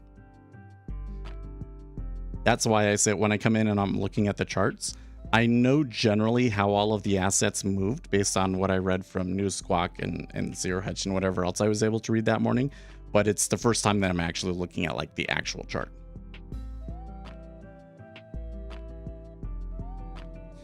Most analysts are only chasing, but their predictions are mostly incorrect, I feel. Well, so I would argue, my theory at least, is that the reason why analysts tend to be wrong is because analysts focus primarily on the economy and the fundamentals, right? And the fundamentals are not necessarily what moves the markets. That's why I was saying that if you're reading an analyst and they're a quote flow analyst that is trying to predict flows, that's the best information that you can read. But you can still read these other analysts and take the information that they get, but then just turn around and just know what moves markets. Orders move markets, right? So you just take everything that you have there and you just say, okay, based on what they say, what orders might I see today? And you take it from that framework and you can make money from it. Man, this is like the second or third time that we've had this spammer come in today. I should really create a new Twitter just for trading. I don't even get on Twitter, really. Yeah, I don't understand Twitter, to be honest with you. Like this whole thing where people get involved in these big flame wars on Twitter and the prominence, I don't see it. I'm like, who actually uses Twitter? Because it seems to me like the only people that use Twitter are famous people. And I'm not famous, and I've had a really hard time building up an audience on Twitter. And I mean, it's getting better all the time, but it's been really hard to build it's like a person per week sort of a thing, even after tweeting a lot. But there are a lot of really good accounts on Twitter that you can follow that will give you information. And, you know, I'm reading them all the time. So you get more reliable from data from YouTube. I don't know. So to be honest with you, I've never had YouTube recommend to me information about the markets that I wasn't already reading like on Bloomberg. So, and overall, well, let me put it this way. Social media is likely to be your, let's not say social media. Let's say social media recommendations. Recommended content on social media is the least likely place to be able to find edge. Okay. So if you go on Reddit and you say, I'm going to read the top 5 posts on the r/day trading subreddit, and that's where I'm going to get my information to learn how to day trade, you're going to do terribly, because almost everything that gets to the top of that subreddit is just absolute trash, right? Is just, for anything to get popular, right? If they had like a real edge and it got popular, then it already get arbitraged out of the market, right? So you're getting on like YouTube, you know, because it's all based on a recommendation algorithm, or Facebook or Reddit in particular. You're probably not going to get very good information, and that's why the social media recommendations always tend to be crap, and why it drives me absolutely insane, right? Because everybody over on Reddit is trying to convince you that the moon is made out of cheese, right?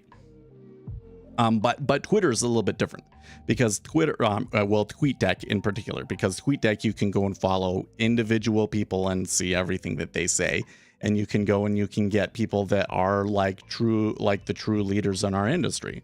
For instance, Fed Guy 12 is a person that posts on Twitter and gives very good insights into what is going on in the markets and what the Federal Reserve is doing.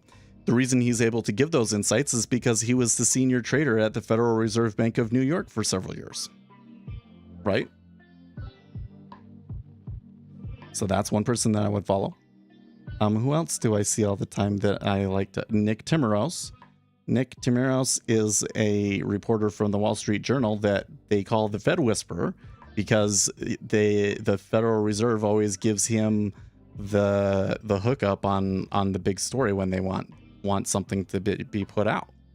So when Nick Timiraos tweets, the market moves, right? That's another good account to follow.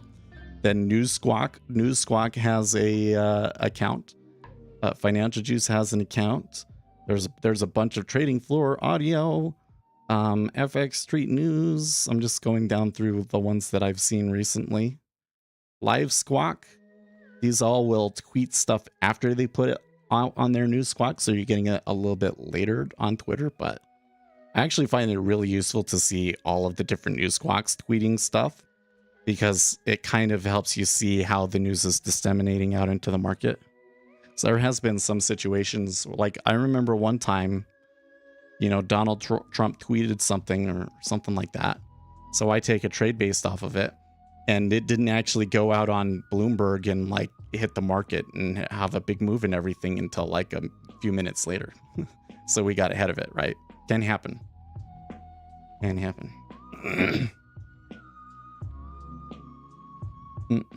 Oh, is Rumble finally? Oh, what's this? I've kind of been following up on Rumble. Rumble up 10%. I don't know if I really want to put money to work in this market or anything, but it seems like it's been doing well.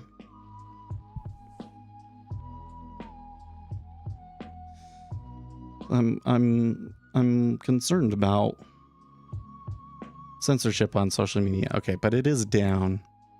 So it's up, but it's down from where it was. Its peak was like way up at 17, and now they're back to 12.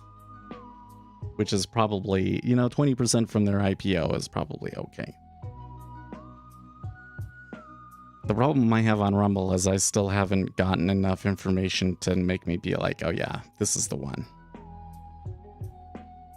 Like, there's been so many websites and stuff over the year trying to replace YouTube. Why is it going to be Rumble? So like I went, actually, let's go check. I went to Rumble. Oh, hey. Maybe I actually did get some.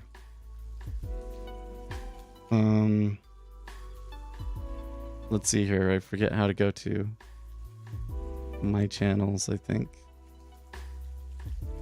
No, that's not right.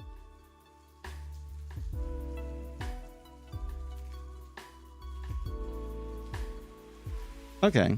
So I posted a video just to see, okay, if I just post a video, does it send anybody to it? And it wasn't sending anybody to it. It's been 3 weeks now and it's gotten 7 views. Do I not have a channel though? My channels? I thought that... Oh, maybe I need to create a channel.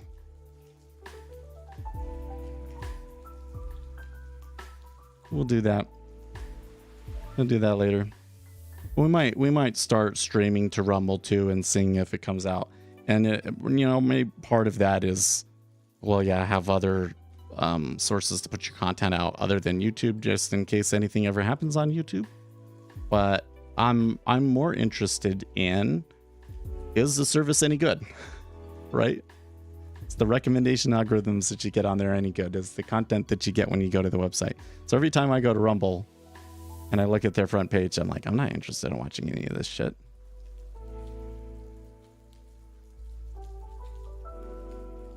Well, there is somebody streaming over there and they have a bunch of people watching. 739 watching? I don't believe that. But I don't care to hear about Russell Brand. It's like a bunch of political stuff that I feel like is just noise. So keeping an eye on it, but I'm not convinced yet. Oh, there you go. I was checking up on Discord and I see that you found Kyle over there. Well, what time is it? 8 o'clock?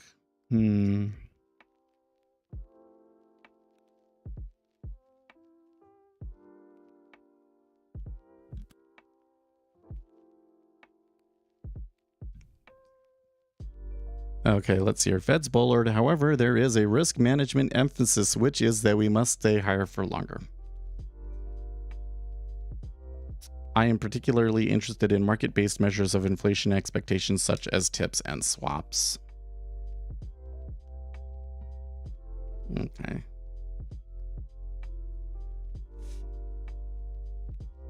I'm getting natural gas at the bottom of the hour. We do have central bank speakers much after that, but... Oh, that's interesting. It says probably not a good idea to mess with the inflation target.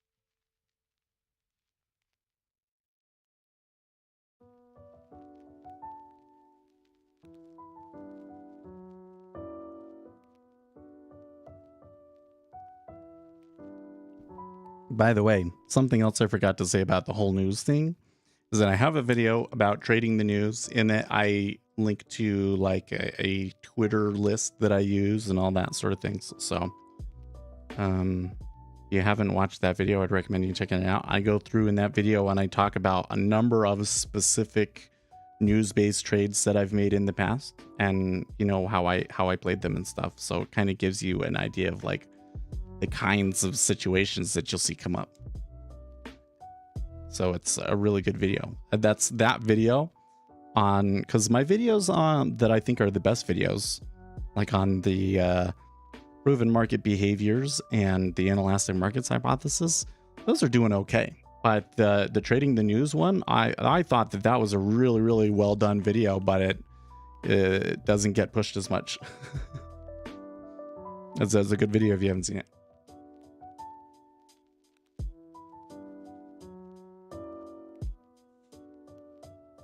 My lips are super chapped this morning. Guess I need to drink more water.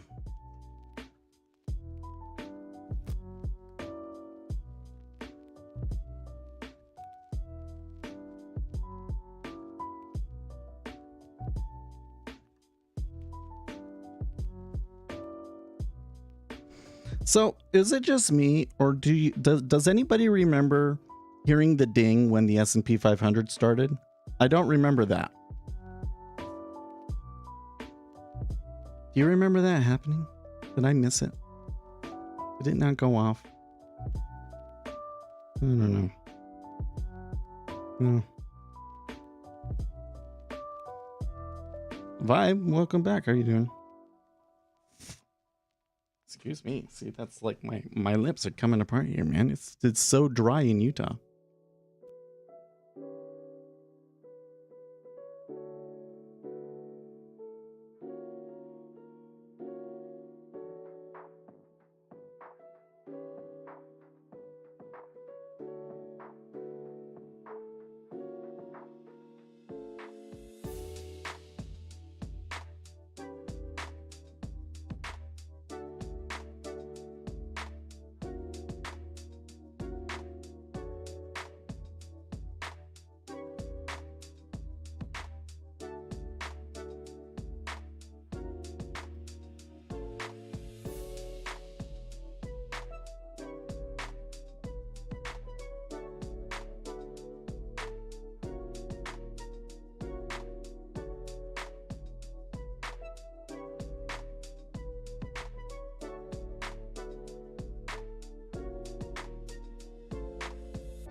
Well, the S&P 500 is not looking so hot at the moment, does it?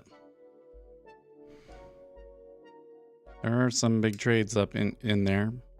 And then the treasuries, well, the treasuries look like they've kind of settled back down into the bottom of this pit that they've got. But I don't know, it's kind of ticking around like they might be ready to make a move. Maybe they're going to try testing the downside here in a bit. It's been, well, when was that big move? 7:15 to 7:30. So we might see a move here. It's been long enough.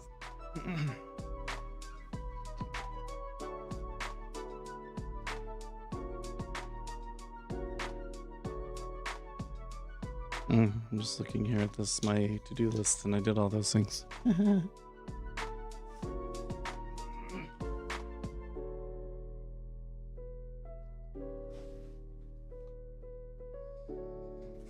You know what happened to me here today? Because I had some good stuff. Okay, I thought the sainthood thing was pretty funny, but I went through all of my content too quickly today. That's what happens, I guess, when you have a market like this. I should probably be focused on the flow a little bit more than I have, even though I'm not planning on taking a trade. Because the way that it's ticking around, it's not just slippery. It's kind of doing some stuff. Tobias, the updated GDP figures. Well, so did you see that tweet that I had, or do you remember that tweet that I was talking about earlier? They showed the revisions showed that GDP came all the way back out to even and then started to roll over again. Was important, and would confirm 2 negative quarters of GDP. Although not necessarily on the time frame that the people that decide when there's a recession necessarily look, but that's okay. Are we in a recession? Probably. It's if we're in a recession, it's not the most painful recession per se, though. Like nobody's like it hasn't been hitting unemployment. That is to say, and may it stay that way, right?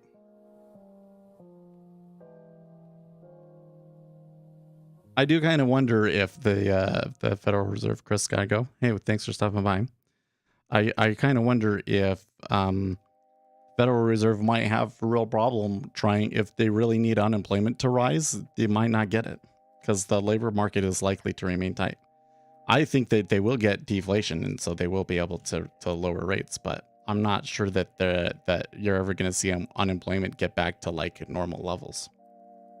I think that we're in a time with generational pressures that are making the labor market tight, and should be that way because the labor market had been really loose for a really long time. People weren't really getting paid probably as much as they should because of, you know, deflation from competition overseas and stuff.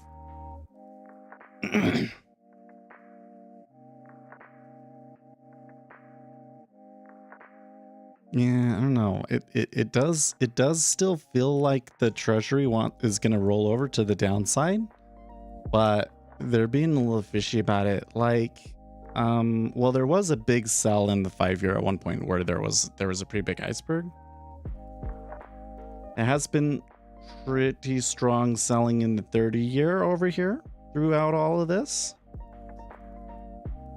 and flattening, by the way. But not, I wouldn't say, well, that's a tough call. I think based on the flows, I think that you would have to go short here. Yeah. I think based on, but when I look at the individual ticks, I'm not super convinced that there's a meta order looking to push and that will continue through. It kind of looks more like a market making that it's about to break.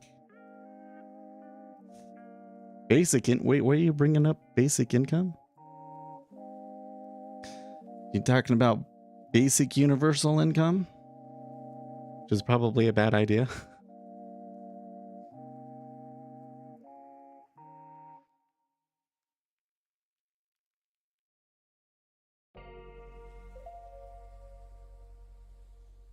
Like, one of the things that I think is really funny about a lot of the schemes that people come up with. So like modern monetary theory is like a really great example of this. Oh, you're just saying you're hitting that. Okay. In modern monetary theory, they say print a bunch of money and then take it back out in taxes. Okay, so like, what is the whole point? You put the money into the economy and then you take it back out in taxes, like the effect that you're actually having. Well, the reason that they want to do that, just understand, they're not saying it out loud, but the reason that they want to do that is because they want to have more control over what industries get the money. That's really what modern monetary theory all comes down to. It's 100% politically driven. Okay, because otherwise there's no point, right? Well, I kind of think that basic universal income would probably end up being the same sort of a scheme. Is like, if you come in and you give everybody money to spend money on, you're going to have to take that money back out of the economy somewhere, or else you're going to get inflation. So where are they going to take it back out, right? You're going to give everybody money just so you can tax it. So what you would end up doing is you'd leave everybody at basically the same spot that they were, like financially, but more dependent on the government, because right, that wouldn't be so hot. So what is the net effect of basic universal income? It's not economic prosperity for all. It's government having a stronger influence in your daily life is what it is. And then they can have these wallets where they can give people the money, and they can choose who to give the money, and you could give one group of money not, and you might be able to control the distribution of income, right, across people. So you're giving the government more power. That won't ever get abused, I promise. I promise.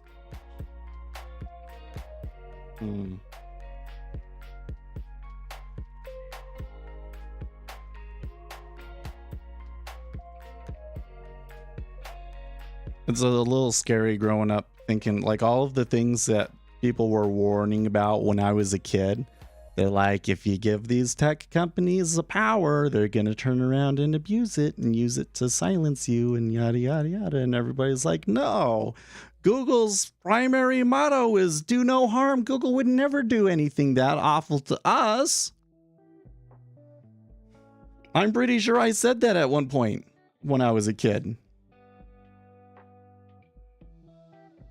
That's pretty much every tenured economics professor's wet dream, is to be able to control where the money goes, like across the economic spectrum. It sounds like a disaster to me, man. Because here's the thing. Will the income be distributed based on an individual's ability to take that capital and invest it into the economy and get a return and make society better with it? No, that's not how the income is going to get distributed. The income is going to get distributed based on what helps the politicians get elected. Like, come on.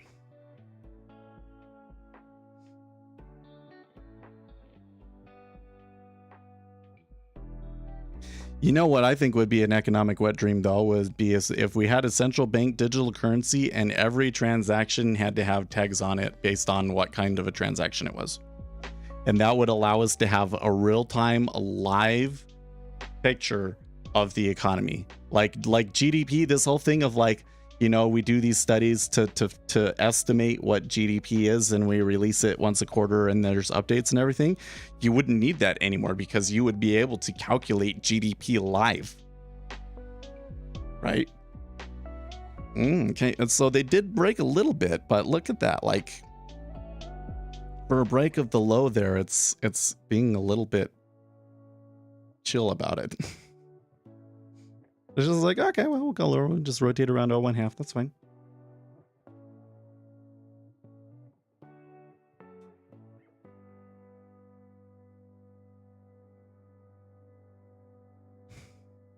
There's a reason economists, especially left-leaning ones, find dictators and tyrants such wonderful individuals, and their defense, we can separate ideas from the man.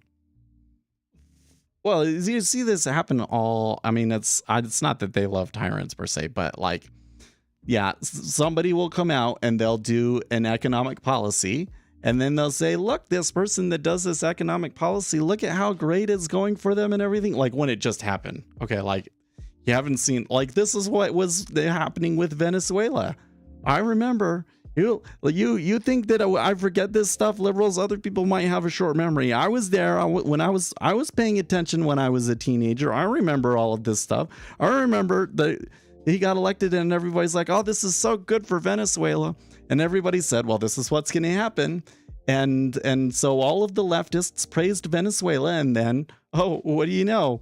A decade later or so, it went exactly the way that all of the skeptics said that it would.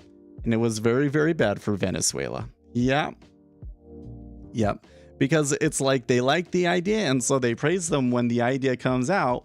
And then when you see the inevitable consequences of that policy, they all make excuses for why. And that's not actually they did it wrong. And you're going to see it here. I'm telling you, the winter 2023, right? What's the discussion is going to be, oh, maybe we shouldn't have put price caps in because then we never resolved the supply issues. That's the one that you can hear. Oh, that's getting a little bit better of a downside. I think that if I had taken the short, that I would probably be fairly satisfied with it. I'm not so sure that I would necessarily be feeling like really confident about trying to let it run. But it might continue to keep going down. 112 even so let's see here. A 112 even looks like a really good price. Maybe they just get comfortable there. It might be a good place to get comfortable. The USSR wasn't real communism, right? The United States isn't real capitalism, right? It works though. You know what I think it really comes down to from this perspective. Like, here's the thing. I think, like, personality wise, that there are many things about my personality that are a little bit more left. Like, have you noticed that something that really commonly happens on the stream when we are talking about kind of more of the political side of economics is you'll have a lot of left-leaning people that get upset at me.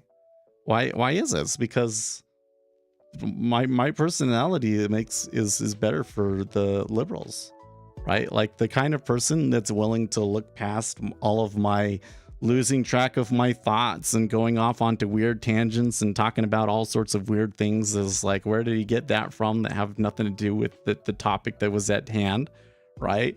The conservative people, they see that and they're like, what the hell is wrong with this guy? That's the really conscientious ones. That's a lot of what they do. There are some people, I can tell it. I can see it. Sometimes you get into a group. There's some people. They're usually people that are very conscientious and power hungry. Let's say, you know, the one that wants to become the manager and all that sort of thing. You can, I can just see it in their eyes right at the first. They're like, well, I don't know what's wrong with this guy, but I want to destroy him. Seen it before, man. The liberals are a little bit more, you know.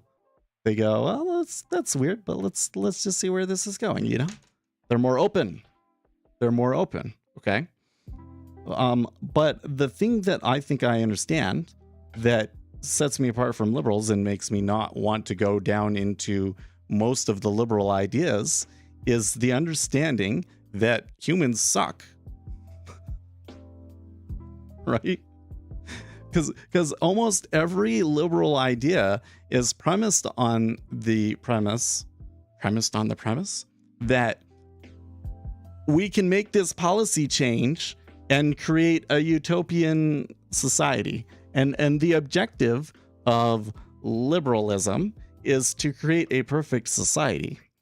And I think that we understand, and those of us in the economic sphere understand better than most, that you can have a system that doesn't have a perfect solution, right? You can fix one problem and it will create another problem over here, and you know, you basically you have to sit down and say, which problem would I rather have? Would I rather have the problem that you know, there are mass murder sprees every once in a while, that somebody will go crazy with a gun and start killing a bunch of people? Would I rather have that problem, or would I rather have the problem that my life is completely repressed by the government and I have absolutely no freedom at all because I have no means to defend myself? Which problem do you want? There's not a perfect solution in either side, right?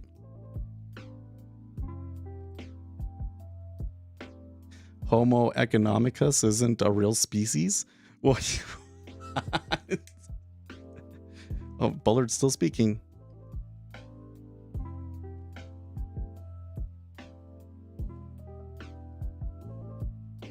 I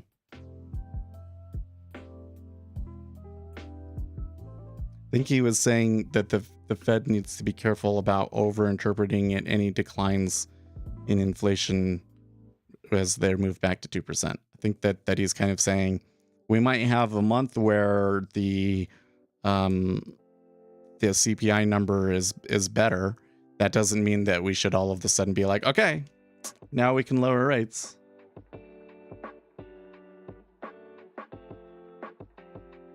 Yeah, we will have to be careful not to overestimate a drop in inflation as it returns to 2%.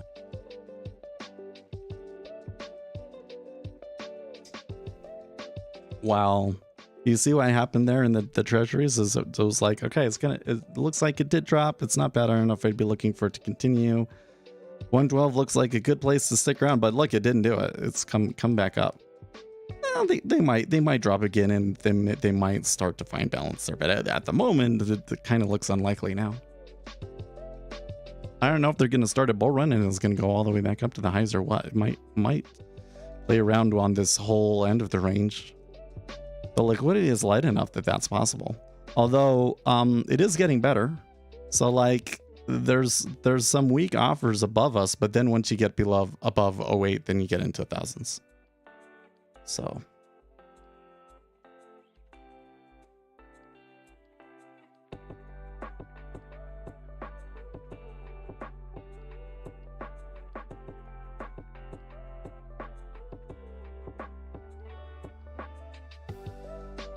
Yes, earlier why I said it was a top, and to get our we were a crypto hedge. Okay.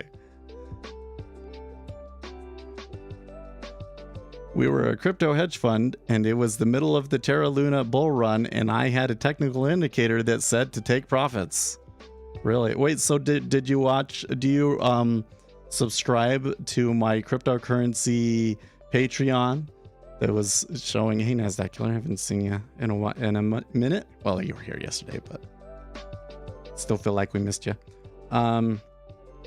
Anyways, I guess my thing wasn't necessarily, my thing has been saying that a crash is coming for a long time. Yeah, so, well, I don't really push it anymore. So like when I first started this stream back in December 2017, was it? No, yeah, it was that the first big crash when the CME futures started, and I had developed a model by that point that looks at the transactions on the blockchain to try and value Bitcoin, and it's been pretty darned effective at predicting when Bitcoin is overbought and oversold. Although I wouldn't say that it's perfect. So the first thing is that my indicator is early. It's usually early by several months. So like it'll get crazy, and the crazy just tends to keep continuing. So like I can identify that situation where the market is getting fluffy or whatever the deal is, but you still kind of have to wait for something to happen to kind of like cause that cycle to exhaust itself, I guess you could say. So that's the first problem with it. The second problem with it is that since the 2017 crash, peak, let's say, it's not giving bottom signals. So Bitcoin continues to remain overbought, historically speaking, relative to my indicator. So all of 2021, I was saying this is going to end badly, right? And it's still kind of suggesting that Bitcoin could go as low as like 5,000, although it is getting back to a point where, yeah, I think you could maybe nibble at it a little bit, but it's the indicator doesn't think it's the lows. But hey, if something happened, like a recession, then we could see lower numbers. You were using hash ribbons and a squeeze in. Well, maybe it worked that time. So my indicator. I'm not trying to trash on you, but like I'm looking at the transactions on the blockchain. So what I'm saying is, what is the price compared to how much money in dollar terms is actually going through the network? That's what I'm doing. That's how I'm judging it, right? All of the data and all of the research that I've ever done suggests that if you go and you look at individual price on its own, and let's say price and volume and all that, but like the market generated information is extremely ineffective at predicting where it's going to go next. That information, what I would call path dependency, okay? Path dependency can predict volatility extremely well. About 60% of volatility is path dependent, meaning that you can use the returns from every day of the past year and pass it into a formula, and you can get something that accounts for 60% of volatility, okay? There was a study out recently about this, okay? But in terms of being able to sit on any one individual day and say, we're going to move up or we're going to move down, if you're making that based on a chart, you're unlikely to be successful with that in the long run. Probably more likely for it to work in the cryptocurrency world as of late because they believe in the charts so much. But then, like, what happens is the market crashes and then all of a sudden all of the technical indicators stop working for a few months. I was looking at hash rate, miner income, and cost per transaction to just, well, that might help. Those would all be things that would be worth looking at for sure. Yeah. Anyways, So I had that indicator, but I've been like, oh yeah, we should start a hedge fund. But, you know, I never got to it. And when it kind of got to the point, it was like, well, maybe when we get a bottom signal, maybe then we go ham with it. But then it never came. Never came. And now it's like, hey, Bitcoin is down. So now is now a good time for Sept to go and start a hedge fund for cryptocurrency? Well, I mean, I suppose if the opportunity presented itself, I wouldn't be able to say no. But I'm not sitting here going like, I want to start a crypto hedge fund. This is what I really want to do. Looking for the opportunity, searching for it, you know, because at this point, I'm basically like so sick of all of the fraud and other nonsense that goes on in the cryptocurrency world that I just want to distance myself from it as much as possible. Like I used to think about like, yeah, I'd see these people on CNBC and what they say about cryptocurrency. And I'm like, I wish I could be on CNBC and show people what I'm seeing. And I think they would see the market very differently, and because it's been really effective. But I don't do that anymore. Now I think about that going on CNBC, talking about cryptocurrency sounds like a complete nightmare to me. because I just don't like the crypto world so much now. I'm working for a tokenization provider in the crypto field for a bank, and they start buying it hard.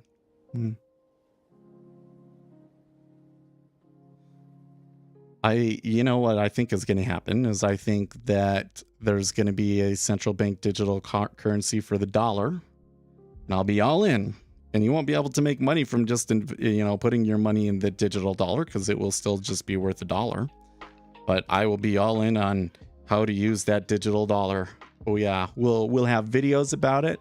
Here's how to set your wallet up. Let's do some programming with it. I'll be your boy.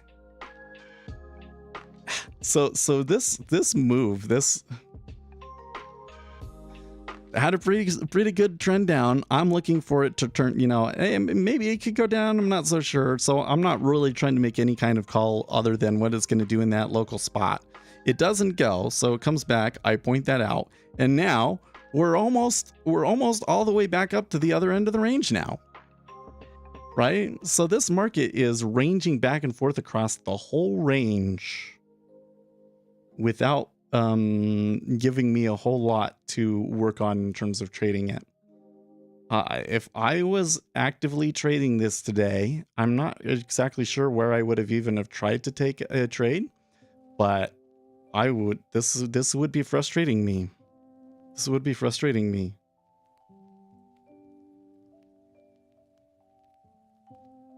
I'm still trying to figure out what the specifics of Tobias's tokenization provider in the crypto field for a bank, and they start buying it hard. Like, that was one of the things, is that if the New York Stock Exchange started to adopt blockchain technology for some of their stuff, okay, that would be really cool.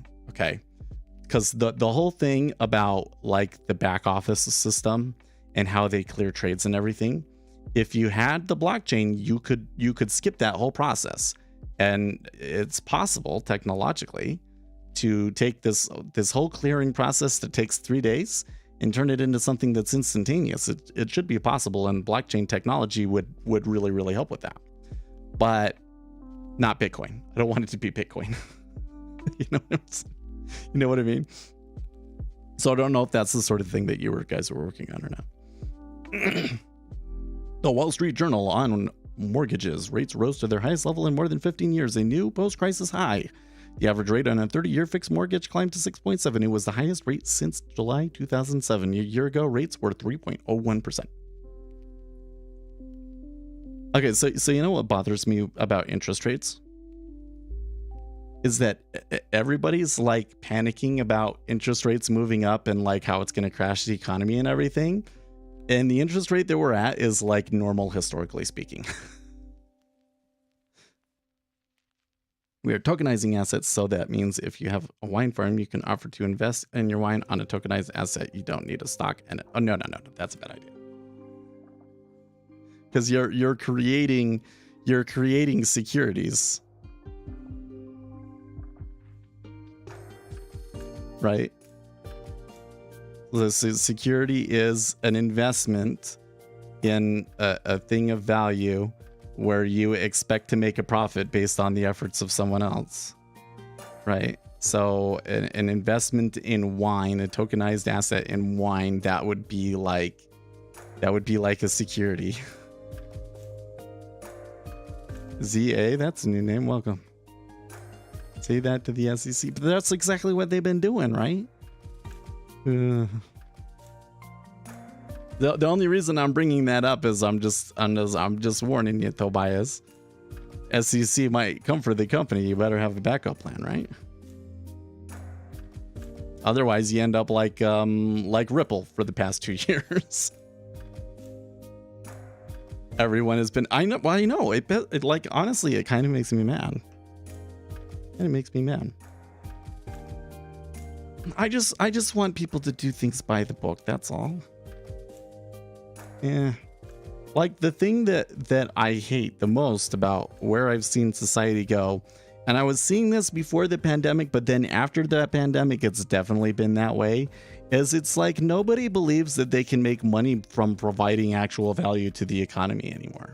Everybody feels that the way to make money is to either is cronyism or cheating the system. Look guys, I don't know, maybe I'm in a bubble. To me it was like, hey, you really like computers, they need computer programmers that pays really well. You go and yeah, okay, so I made a lot of money programming. Could probably pick up some other programming things and maybe make them. I have the indicator package. I think that a lot more people could use those indicators, because there are some things that I really think NinjaTrader is missing, and I think that anybody that uses NinjaTrader could benefit from that indicator package. So maybe I make a ton of money off of my programming, but I've done really well just from programming for other people, right? So to me, it's not hard to make money, okay? Like making money it shouldn't be your goal. If your goal is, I want to be rich, set your sights higher. I want you to set your sights higher. What you should be thinking is, how can I have a positive impact on the world? How can the thing that I'm doing today be beneficial to everybody else in the world, right? Like here I have a YouTube channel. I would like the YouTube channel to be more successful, but you know what I'm going to do if the YouTube channel becomes more successful? I'm going to hire other people. I'm going to make it so that, you know, one YouTube channel supports the income of like, you know, 3 to 5 people. That would be awesome. That's really what I want to do with it, right? So why would you want to make your fortune from cronyism or cheating the system? It's stupid. You should want to be making the money from providing value. And it kind of pisses me off that everything is turned into let's tokenize every little thing that we possibly can and try and get around all of these rules that have been in place for almost a century now to protect consumers, so that we can just sell as much of this, you know, series of ones and zeros for as much as we can. I just don't bother. It bothers me so much.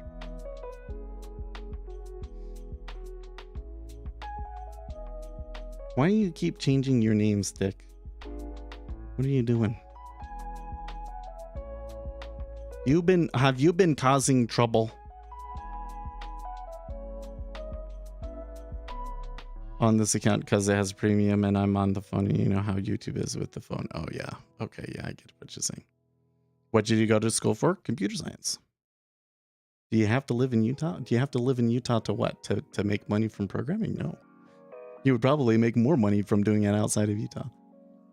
Well, I kind of got lucky in that respect that Utah is a really good place for that too. But, you know, I could be making like $250K if I worked in California, which, you know, my standard of living might actually be worse than what it is now. But then I could could save up all of the money and then move to Utah, you know?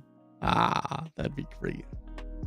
The success goals are not just to benefit himself, but to help everyone who receives help from others to achieve that too. No one wants to help someone who's doing something. You're totally right, Zia. You're right. If I had been an egotistical person. Y'all would just be like, I'm gonna get whatever I can out of Sept, some trade that I can, and then I'm gonna leave them high and dry. Yeah, that's what happens to those people. I've seen traders that happens to, right? It's like everybody's in on him when they're all for him when they think that he's going to be making them money, and then when he goes into a rough patch, everybody abandons him. Whereas with me, it's like the exact opposite. Like the worst time. So like I've been trading really well this year, and the stream has been a little bit lighter than usual. Usually we're getting to like upwards of 30 people per stream, and these days it's, you know, the peak is 24, and during most of the stream we're like maybe 10, right? So I'm trading the best that I've ever traded, and the stream is doing as worst as it's ever done. I need to go in and start making big losses again so that people will come and watch. Yeah. But you know, though, so I appreciate you saying that, and it does make me feel kind of good. But it's not about like, because I think that the tendency that a person would have would be to say that sort of a thing to virtue signal. Look, I'm such a great person. I want to help everybody. But in the end, when it comes to trading, it all kind of comes full circle. Because what kills traders? It's the ego, man. I'm telling you, it's the ego. It's the thing that you're coming in and you're saying, I'm so smart. I'm going to figure the market out. There's this pattern, and I'm going to trade that pattern, and that's what's going to make me rich. And it's that ego that prevents people from discovering the things that really actually provide edge. Because the things that really actually provide edge tend to be understanding that you don't know everything, and that the reason that a market exists is because you don't know everything. And the past data doesn't predict the future data. If it did, you wouldn't need a market. So really, a market comes down into there's information. Sometimes you might have a piece of information that other people don't.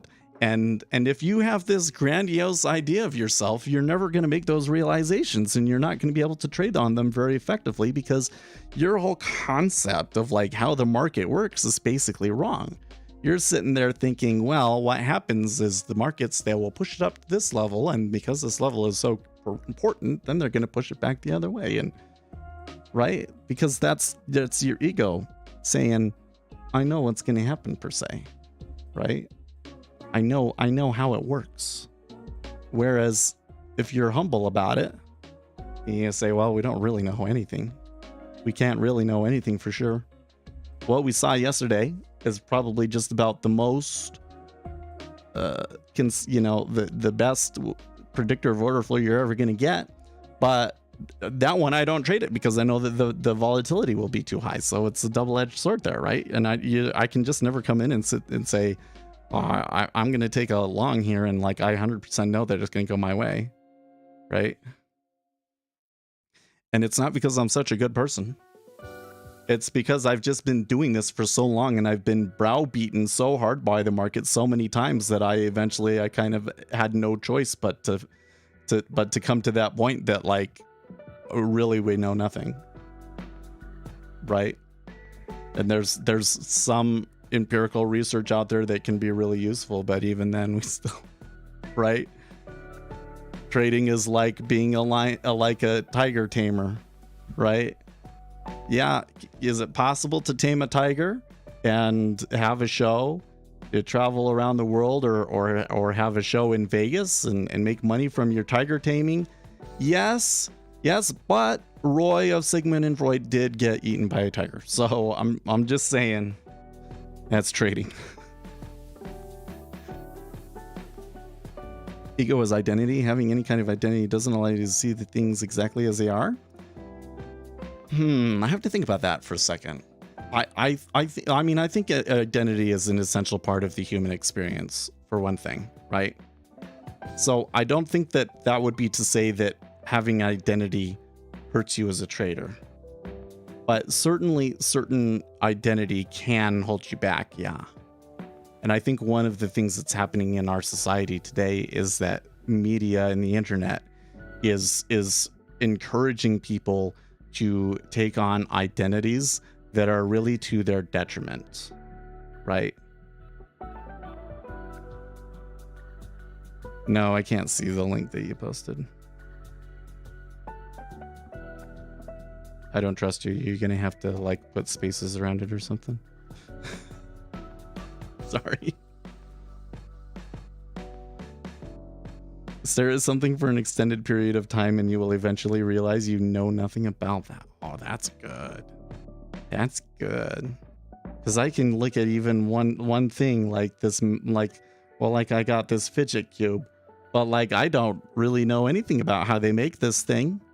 It seems like it's such a stupid, simple little toy, but when you think about everything that has to go into procuring all of the stuff for the materials and actually making one of these, I have no clue how to do that.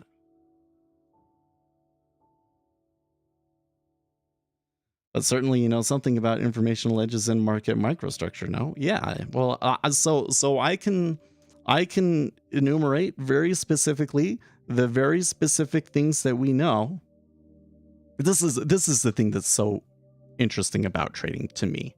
Like ultimately, this is the real heart of trading that we don't think about, right? And something that I've had arguments with people about too. It kind of drives me crazy because we know some things about the market, and I come in and I say, well, look, here's what we know about the market. Why don't you base your strategy on the things that you know about the market? And then people go, no, I'd rather look at the chart and do the things that have basically been shown over and over and over and over again don't really work. That 95% of traders trying to use those methods, they fail. And every kind of statistical analysis of this just shows that the market is just very statistically efficient. They still choose to do it. And it's even these people that claim to be very empirically based, like they'll say, I don't believe in God because there's no evidence that God exists, but then they will go and they will trade on a strategy that has no evidence backing it, right? But that doesn't mean that like everything in our life should be empirical. There's a real health benefit to believing in God, even if you have no evidence to prove it. But having the community and the belief in God, studies have shown, is beneficial to you, right? And I don't think that there's any harm in believing in things, okay? And the reality is with trading is that at some point you have to make a leap of faith.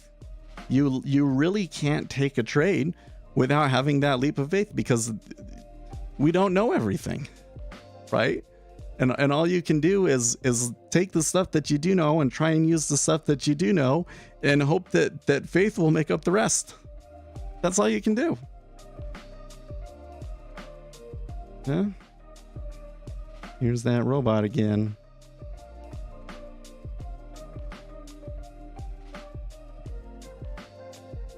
If I can get it here. There we go. The mind is a very prejudiced thing. It all depends on what you are identified with. Whatever you are identified with, your mind rotates around that. Right now, you're identified with many things. You're not many things. That you are not many things. Yeah. Well, I like the way that I think about identity is like, okay, what do I actually want to accomplish?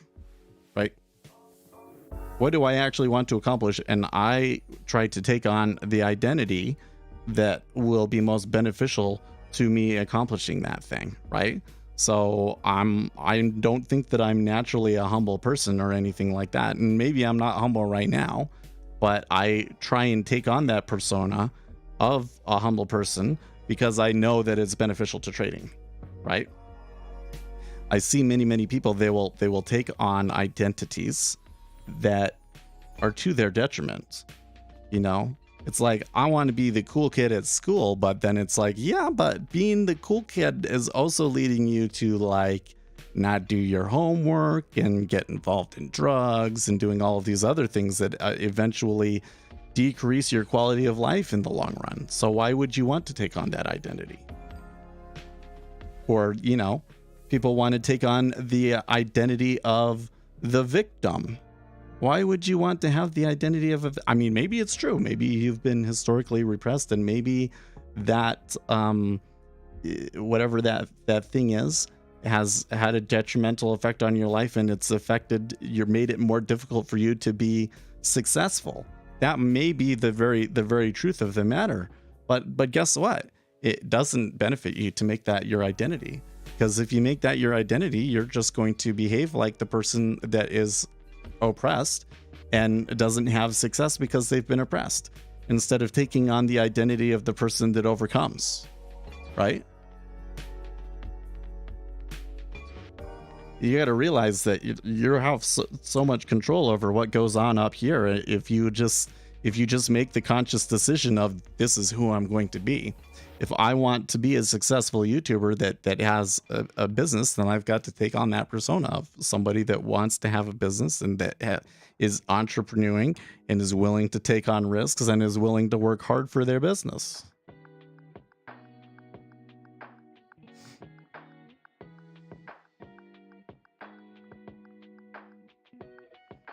The things that you accumulate in your mind, that you accumulate, cannot be you, right? I mean, I think that you can take any idea and make it a part of yourself, because ultimately we're talking about non-physical things. We're talking about ideas. Any person can adopt an idea, and it doesn't matter if they made it or not, if they came up with the idea. I mean, almost all ideas to some extent are just derivations of previous ideas anyways.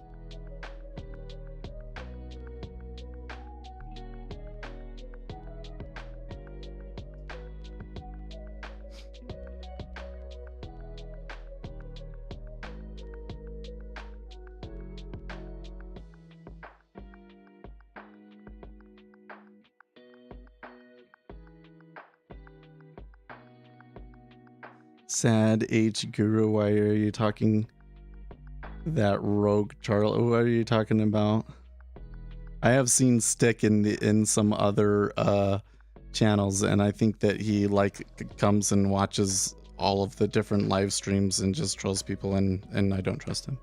But that's okay. Seth, would you trade a 2.17 profit factor algo test? No, wouldn't.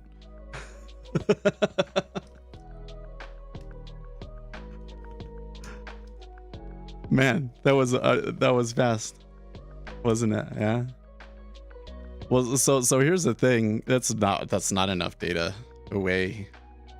So like 80 trades on Sierra charts is not even. So here again, remember. So when we're talking statistics, okay, if you have a normal distribution, you need about 40 data points to be able to see the distribution. So like if I want to make one of those little marble things, you know, it has some marbles in it, and they go randomly down the Plinko thing, and then you get the normal distribution, right? And how many beads should you put in there? 40 to 100. Okay, that's how many you're going to put in there. But here's the problem: the market has fat tails. So in order to see the fat tails, the fatter the tail is, okay, which means the more that you have all of the data points in the center with just a few like really big outliers, right? The more kurtosis there is, or rather the more fat tailedness that there is, the more data points that you need, and it increases exponentially. Okay, so if you're going to be trading the markets, we know that markets have fat tails. So that right there alone tells you that you probably need at least 1,000 samples. And if you're going to do something that is kind of like messing around with the risk, like let's say that it has an average loss that is larger than your average gain, for instance, that's going to increase the size of your left tail.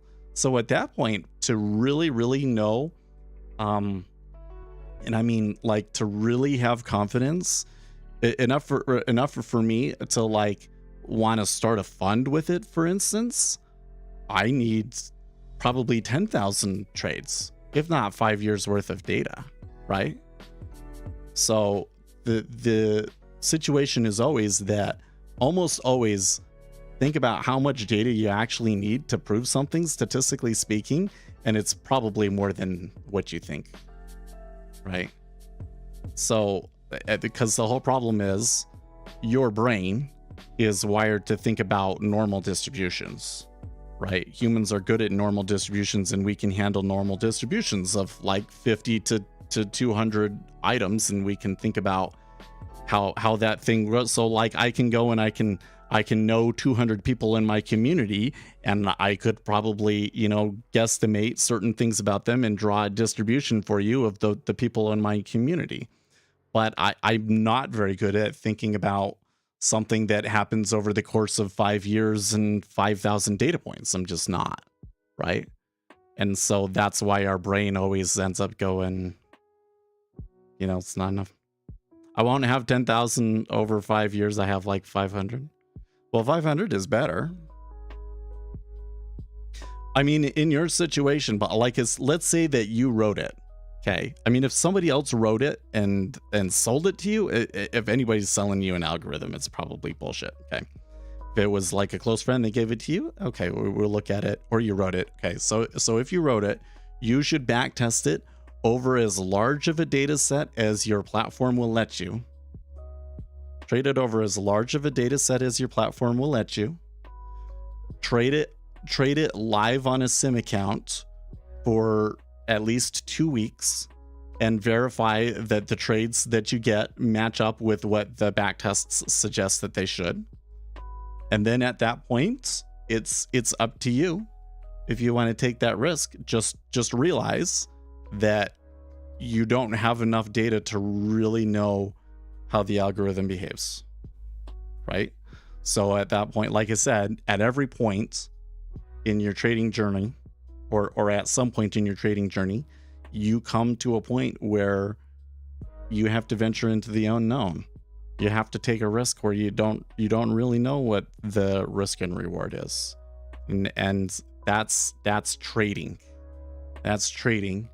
And unfortunately for us, the retail trader, that point at which we have to jump into the unknown is closer for us than it is for an institution, right? Because an institution, they can go and they can say, okay, well, I'm just going to go and buy the order flow data for the past 20 years, right? We can't do that.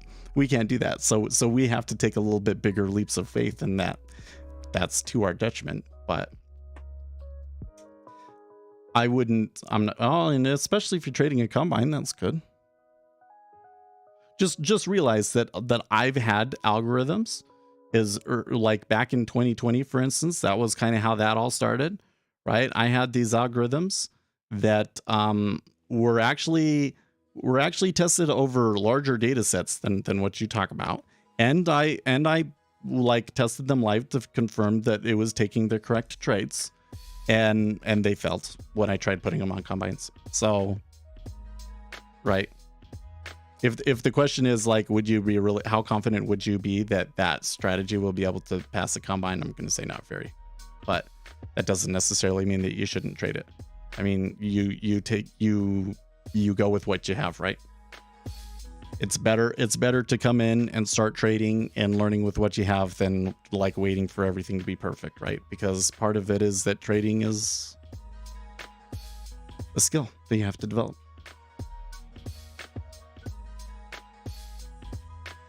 I'm worried about fat tails, but I'm banking on when I hit a fat tail, I'll have enough profit in an account that it'll get stopped out and just take my winnings. Yeah. Well, like one thing that for sure I'd be looking at is like, how did it perform the last 2 weeks, right? Because if it was like losing on days like yesterday, then now might not be the best time to trade it, you know?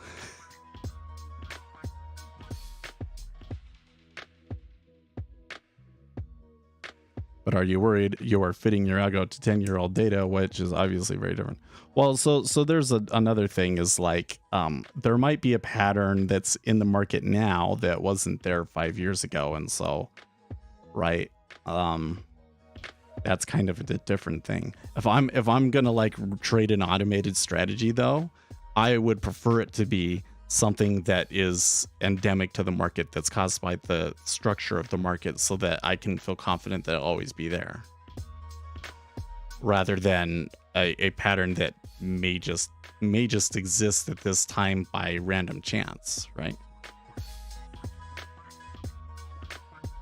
But right now is a very volatile market. This is the sort of thing where like I'll start trading an algorithm and then you get into the volatile market and it'll get killed because of that. So sometimes it's better to wait a little bit for calmer conditions, right? Like if I'm going to start something, like you notice I switched my account, my broker, like right in August, right? Like at the end of the summer. It's like the end of the summer and the beginning of the year are like the best times to start things. October, which is historically the worst time of the year, might not be the best time to start a combine. But I gotta go, guys. I will see you tomorrow. We can keep talking about this, okay? Or you can just, you can show me more stats if you want. In the meantime, though, stay excellent, team. By the way, I'm proud that you wrote something. So I want to know more. Anyways, tomorrow.